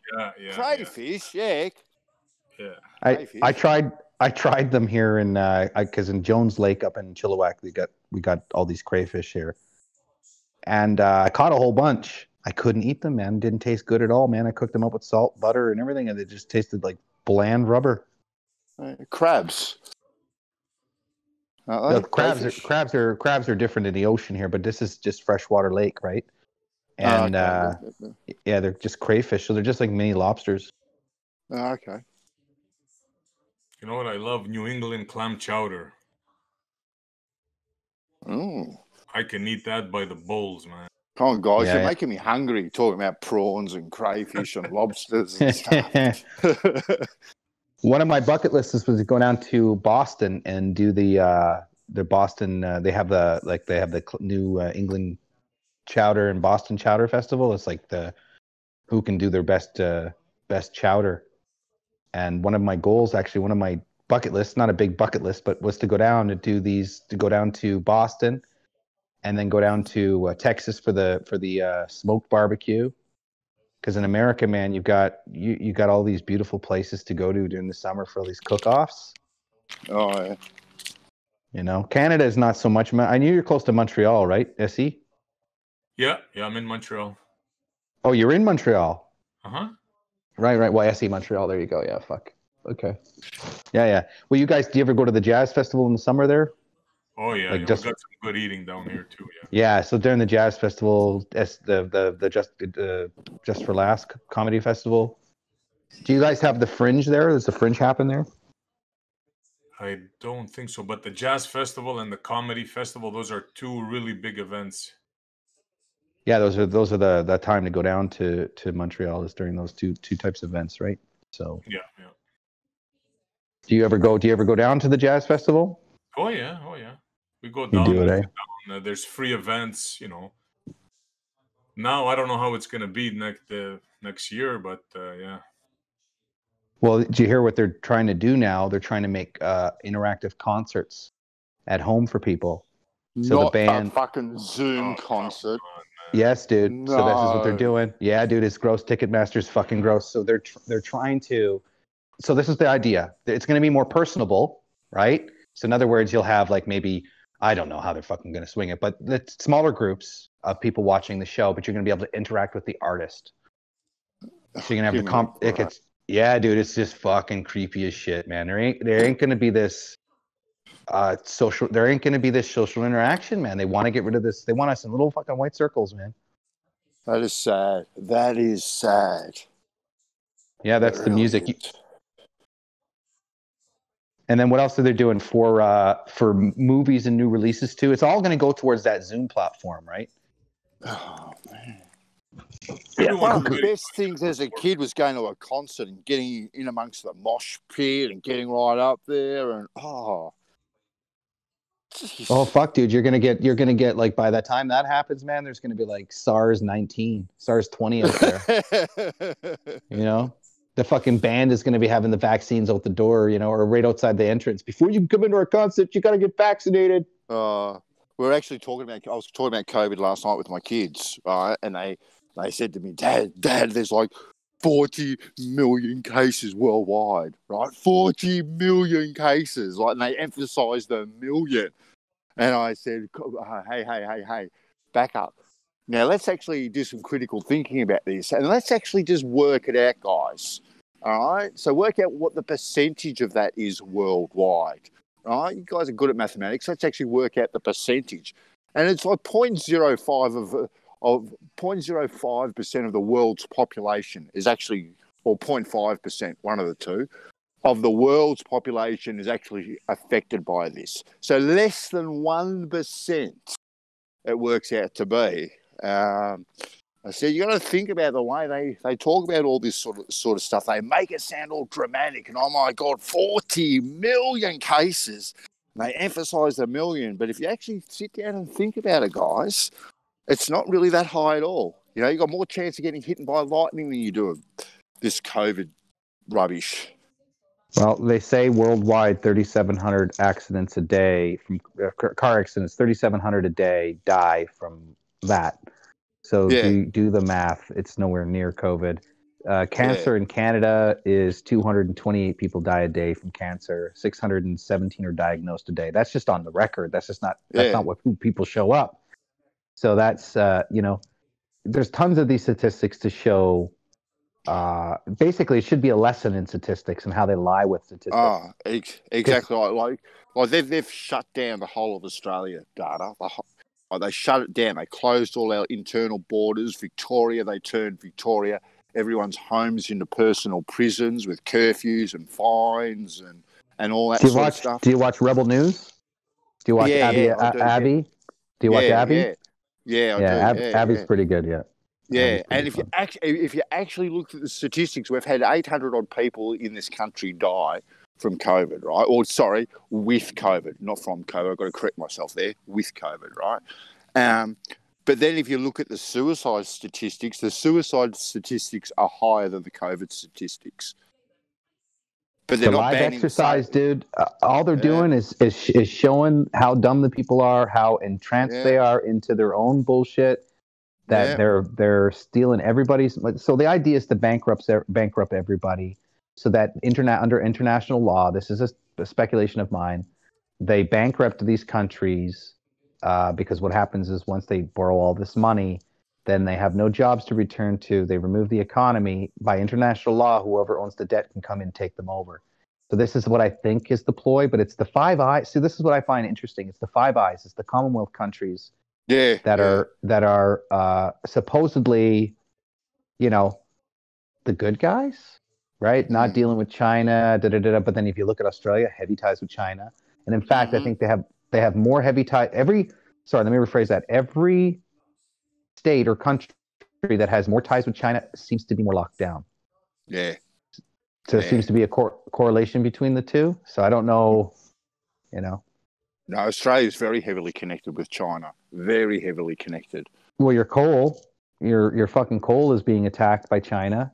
Our time. water, we sold our water rights to China. That's right. They fucking with the dam there, right? You had a big, large dam that had all this excess water for the farmers, but they were selling it to China. Something like that. Is that correct? Exactly.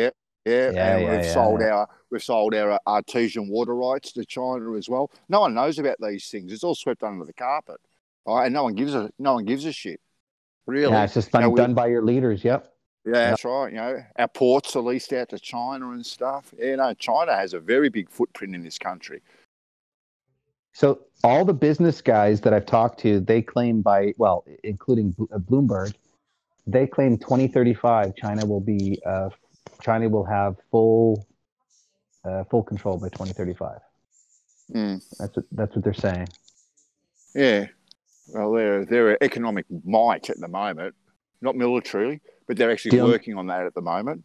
But economically, do you know the only one that stopped? Supposedly, the only one who's stopping it is the Americans, the 300 million Americans who are for energy. Because what the idea is energy dependent. They have to make Australia energy dependent. They have to make Canada energy dependent. They have to make the United States energy dependent. China, for 20 and 21, they have now increased their order for crude oil. They've increased their order for natural supplies, metals, and minerals. So here's the thing: the bait and switch. The Donald Trump is bringing everybody together to go for more oil, go for more minerals, drive the economy, make it in so they can export it all to China. China's going to stockpile. China's going to stockpile all this shit.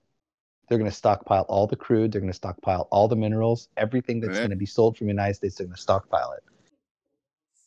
Yeah, so it's going to be just in 15 years, man. I wish sometimes I grew up in the fucking 70s. just so I would never know about the fucking. I don't know how you old guys. I don't know how you old guys are handling it. If you're in your late 50s, 60s, and you're talking flat Earth, I don't know how the fuck you're handling it, man. You know what's scary? What's scary? Like, put the whole flat Earth aside, right? But what's scary? Seeing the changes, and the changes are on steroids, data. They really, really are. Right? They're on steroids. They're on overdrive. Right? My kids, and I've got grandkids as well. That's what I'm fearful of. I don't give a shit about myself. I've had the best part of my life. Come and go sort of thing. I'm at the last half. If I get another 50 odd years, sort of thing. So I've had my crack. Right? But my kids haven't had their crack, and my grandkids haven't had their crack, and my great grandkids, and they're the people that I worry about, really. Just trying to illuminate them a little bit of what's going around them. Like, not to buck this. You've got to learn to work within the system. Realise what the system is. But you've got to work to live within the system with as little amount of resistance as possible, but also to not work within the system as well. Recognise what they're trying to do to you. All this social credit score and all that sort of stuff. I'm huge with my kids with social media. Do not put anything negative on social media, right? Don't. If you see something you disagree with, keep your opinions to yourself. Don't put them on the social media, because all this credit social score is a thing to come. It's in China at the moment. They restrict people because of their social credit score, right? And it's coming to a town near you. Like Australia is a beta testing ground at the moment. They're trying to get rid of cash at the moment. They're retraining us. No cash accepted because of COVID and whatnot. It's a retraining program. Then the social credit score will come in and all that sort of stuff. And it's going to be huge. And you don't want to be restricted for putting some bullshit on social media. Sorry to interrupt, guys. I just want to say good night. Good night. Good night, see. Pleasure, guys. Time, brother. No, I agree with you too, and I deleted my Facebook, my original Facebook. Now I know they have fucking that shit still, but I deleted it for that specific reason, because around 2016 is when the shit hit the fan for me. In other words, I was seeing all this Muslim weird shit coming in. I was seeing all this Donald Trump shit come in. I was seeing all this flat Earth shit coming in. I was seeing all this gender shit coming in. And of course, I was like, what the fuck are you talking about? the Sharia law with the having 9-year-olds, you can marry 9-year-olds and shit that I was seeing, all this stuff, like I was subjected to all this stuff. I didn't search it out. I was subjected to it. In other words, I didn't ask for it. I was going through my fucking feed, and then I saw one, and then I clicked on it, and then of course that algorithm intentionally, I was fed that shit. I didn't search it out. So in that particular grounds, Facebook is a perpetrator in providing me stuff that I wasn't even looking for. They just thought I would wanted to see it, because if they already knew my demographic, if they already knew that I was into God, or if I was conservative, or whatever my values are, what is the algorithm going to do? It's not going to send me. If you're going to change a society, you're not going to send them the algorithm that's good for them. You're going to send the algorithm that challenges their fucking systems. That's how you get them triggered. You got the algorithm, but I don't know if I'm getting like too conspiratorial here. But I was talking to my partner the other day about getting some new kitchen knives, right? Some Japanese knives, right? We need to get a good set, right? Now, I haven't searched any of that stuff on Google at all. We were just talking about it, right? Just talking about it. And then it was yesterday, jumped on the computer and all that sort of stuff, opened up Google homepage. On the right-hand side, all the ads there. First 2 ads on the very, very top were for Japanese knives. It's like, what is happening? Like, is this shit really listening to me? Like I said, I don't know if I'm like being too conspiratorial there, but too much of a coincidence for me, that sort of stuff. Yeah, everybody's sort of caught on to that. That's the idea now, right? The device is listening to you, right? That's the whole claim. Can you hear I me? put my... Yeah, go ahead, man. I've got an even better one, man. 3 or 4 months ago, I was in my workshop or my factory here talking to one of my guys saying, I have to calibrate the pH meter. I need to go to the supermarket and get some distilled water. Within half an hour on Facebook, I'm getting adverts for water distillers. Like the still that you make whiskey. But this is like this big stainless steel contraption with a spiral pipe and a heating mechanism. I mean, who gets an advert for a water distiller? I know. So if you know that kind of stuff, you should test it more often to confirm your opinion on it. I'll give you another one. I was talking to a guy here in my warehouse a year ago about apple cider vinegar, right? We were just having a discussion because he'd never heard of it before as far as its health properties and alkalizing your body and all the rest of it. So me and him were just having a discussion about apple cider vinegar. I was telling him how great it was, blah, blah, blah. He came into me the next morning and he said, John, you remember a few days ago when you were telling me about Google?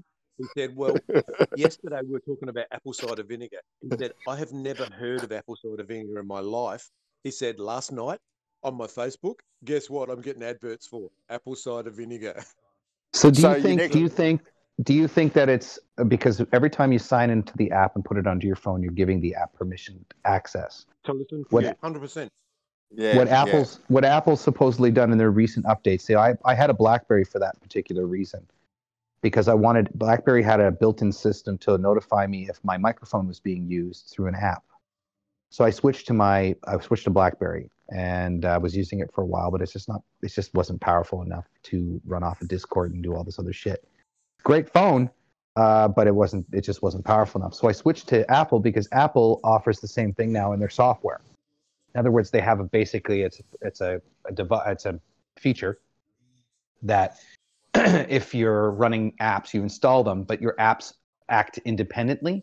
You'll have a light notification at the top of your phone. It will go orange, it will go green.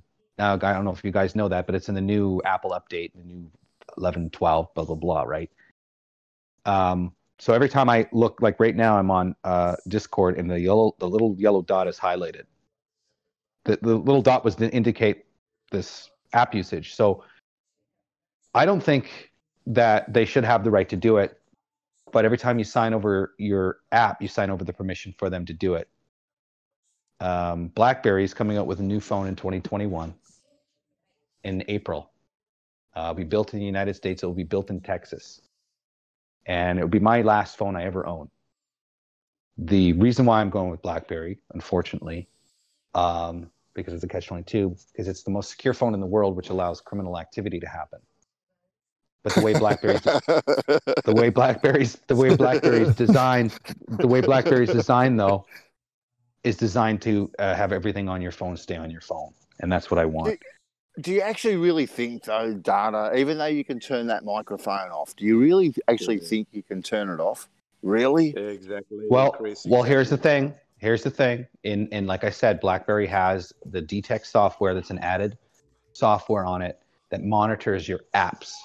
Now, am I saying that BlackBerry doesn't take the data themselves and have it on their server? That's a different conversation. What I'm saying is I'm buying into the feature that I'm not allowing any of these other apps to take my information based on the platform BlackBerry's offering. Now, what BlackBerry stated in their literature is that they've never sold anybody's personal data. This is something they pride on. That's why the United States government uses BlackBerry, all the US senators, all of NATO uses BlackBerry, all of the United Nations uses BlackBerries, because for that sole reason is that the data does not leave the phone, right? This is why they all use it. So it'll be my last phone. I want to start using a Faraday cage or a pouch Faraday with my phone. I want to be reversing from it. Slowly I'm doing it. I know you can wrap your phone in fucking tinfoil and it works just fine, but I think it's just disgusting they want to listen in all the time. I think it's just gross. You know what, Data? Buy a flock of courier pigeons. You're probably a lot safer. You know what's funny? I write stuff down. If I'm trying to communicate with somebody on some personal stuff, I write stuff down. I don't talk about it around my phone. I write it down. And if I have to hand off information, I fucking write it down, and I write it with handwritten. Going back to the criminal days, man, where everything was written down with piece of paper and pen. That's right. The criminal days. Listen to that. Fucking making us digital currency. Then we're fucked. Exactly. Do you know how they're going to get our kids, though, right? They've got them already, Data. Even more so. Yeah. They're going to start off in Bitcoin like crazy for free. People are going to become wealthy just from exercising, from exercise. The money will have no value. Okay. Once it goes digital. How does a computer code have any value? I can't get my head around that, Data. That a computer code has value. Well, it'll still have value to purchase your product. The point is that people will have a career from exercising more so, which if you look at it, that's great for society, right? But that's the trick. Get everybody onto this thing. Hey man, I make 50 grand a year and all I have to do is run every day for 10 miles. Yay. Right? Because at this point, digital currency could be whatever, turned on like a whatever, right? Like a fucking faucet. Yeah, well, it's all part of the social credit score too, all that sort of stuff, isn't it? That's what it's designed. That's why they've been holding off on blockchain technology. Blockchain, we'll all have our own personal blockchain within the next 5 years. Damn. That will be your personal ID. In Toronto and in Ontario, Canada, they just released their digital ID, and they're promoting it. They're promoting it, saying that, hey, don't worry about your driver's license, don't worry about your birth certificate. We have it all. It's called your digital ID, and we're introducing it. Well, anyway, they're introducing it now. So what the perks are, I don't know. But once the banks get behind it, and banks start saying, hey, like in Alberta, they're actually encouraging people to travel right now, leave the country on vacation, but get tested for COVID. So it's all going to be incentive based. That's the new paradigm. That's the new shift. We're going to incentivize people to change their pattern. We're going to give them digital currency for it. That's right. Comply and you will be free. Yeah, basically. And YouTube won't exist. Google won't exist. They'll be broken up. The form of YouTube may be still around, but it won't be like, look, I got a community strike like a couple weeks back from posting a video that fucking Nathan Thompson posted on his channel, that another truther channel posted, and another guy posted, same fucking video. They all have their videos up. I got a community strike on mine. Now I can't post anything. Now I can't post anything until January of next year. Is it perhaps because I had a book coming out maybe, and I was trying to sell it before Christmas, and I was going to use YouTube as the platform? I think you're reading a little bit too much into that one, Data. course, nobody's interested in the book and all that shit. I'm just joking around. I'm just joking around to the point where it just seems like, okay, somebody's watching my channel, blocking my channel, but yet I was the same video as the other person, right? I was just being joking with the book shit. Nobody gives a fuck. I'll be happy to sell it door to door, which I plan to do until I get enough copies out there in the hands of people and get the feedback from them before I put it online. What are you going to sell it for, Dada? Oh, just $20. Just it cost me. It cost me if I get 15 prints, it'll cost me $9 a print. So if I can recoup my loss and maybe have enough to buy extra books, I'll do it. My first book that I printed off cost me $16, and I had to put it together myself. So it's still cheap, but it's not cheap to where you can go sell it for a cheap price. So when you bring it out, drop some links. Drop some links when you bring it out. You got free postage to Australia. Well, the whole point is I'm going to put it on. I'm going to put it on eBay. My first 14 copies. That's what I get printed from Staples. 14 copies. It's just being edited right now. Once it's done, 14 copies. I'll put it on eBay, and that's the idea, is just to see the response from it. But ideally, what I wanted to do is I actually like meeting people in person. Right before this COVID thing, I was actually going to engineering buildings, institutions like aviation buildings, and confronting people on camera. And I was just doing that just before COVID happened. So this time, I actually got to go door to door because of all this shit that's happened. Be like, hey, this is a little weird, right? Well, did you maybe want to learn about it for $20? Because in the first chapter I got is the first chapter is investigating flat Earth and what does it mean. It's not solely just on flat Earth. It's just in general the conspiracies, the government, the military, the pop culture. You know what I mean? Sort of a rundown on the events that had happened, and then as you go through the chapters, you can try some observations. You can understand some of the argument. Then you can realize when you do read it. Hopefully, if you do read it, that maybe you already know half the shit because you're here, right? So it's really designed for the people that aren't here. Yeah. That don't want to look like an idiot, don't want to waste time going online in Discord because they got a job. But on a Sunday night, they're fucking bored. They pick up the book, they start reading a chapter. That's all I want. Look, Dara, I love listening to the arguments and all that sort of stuff. For me, water and plumb bobs. That's all I need.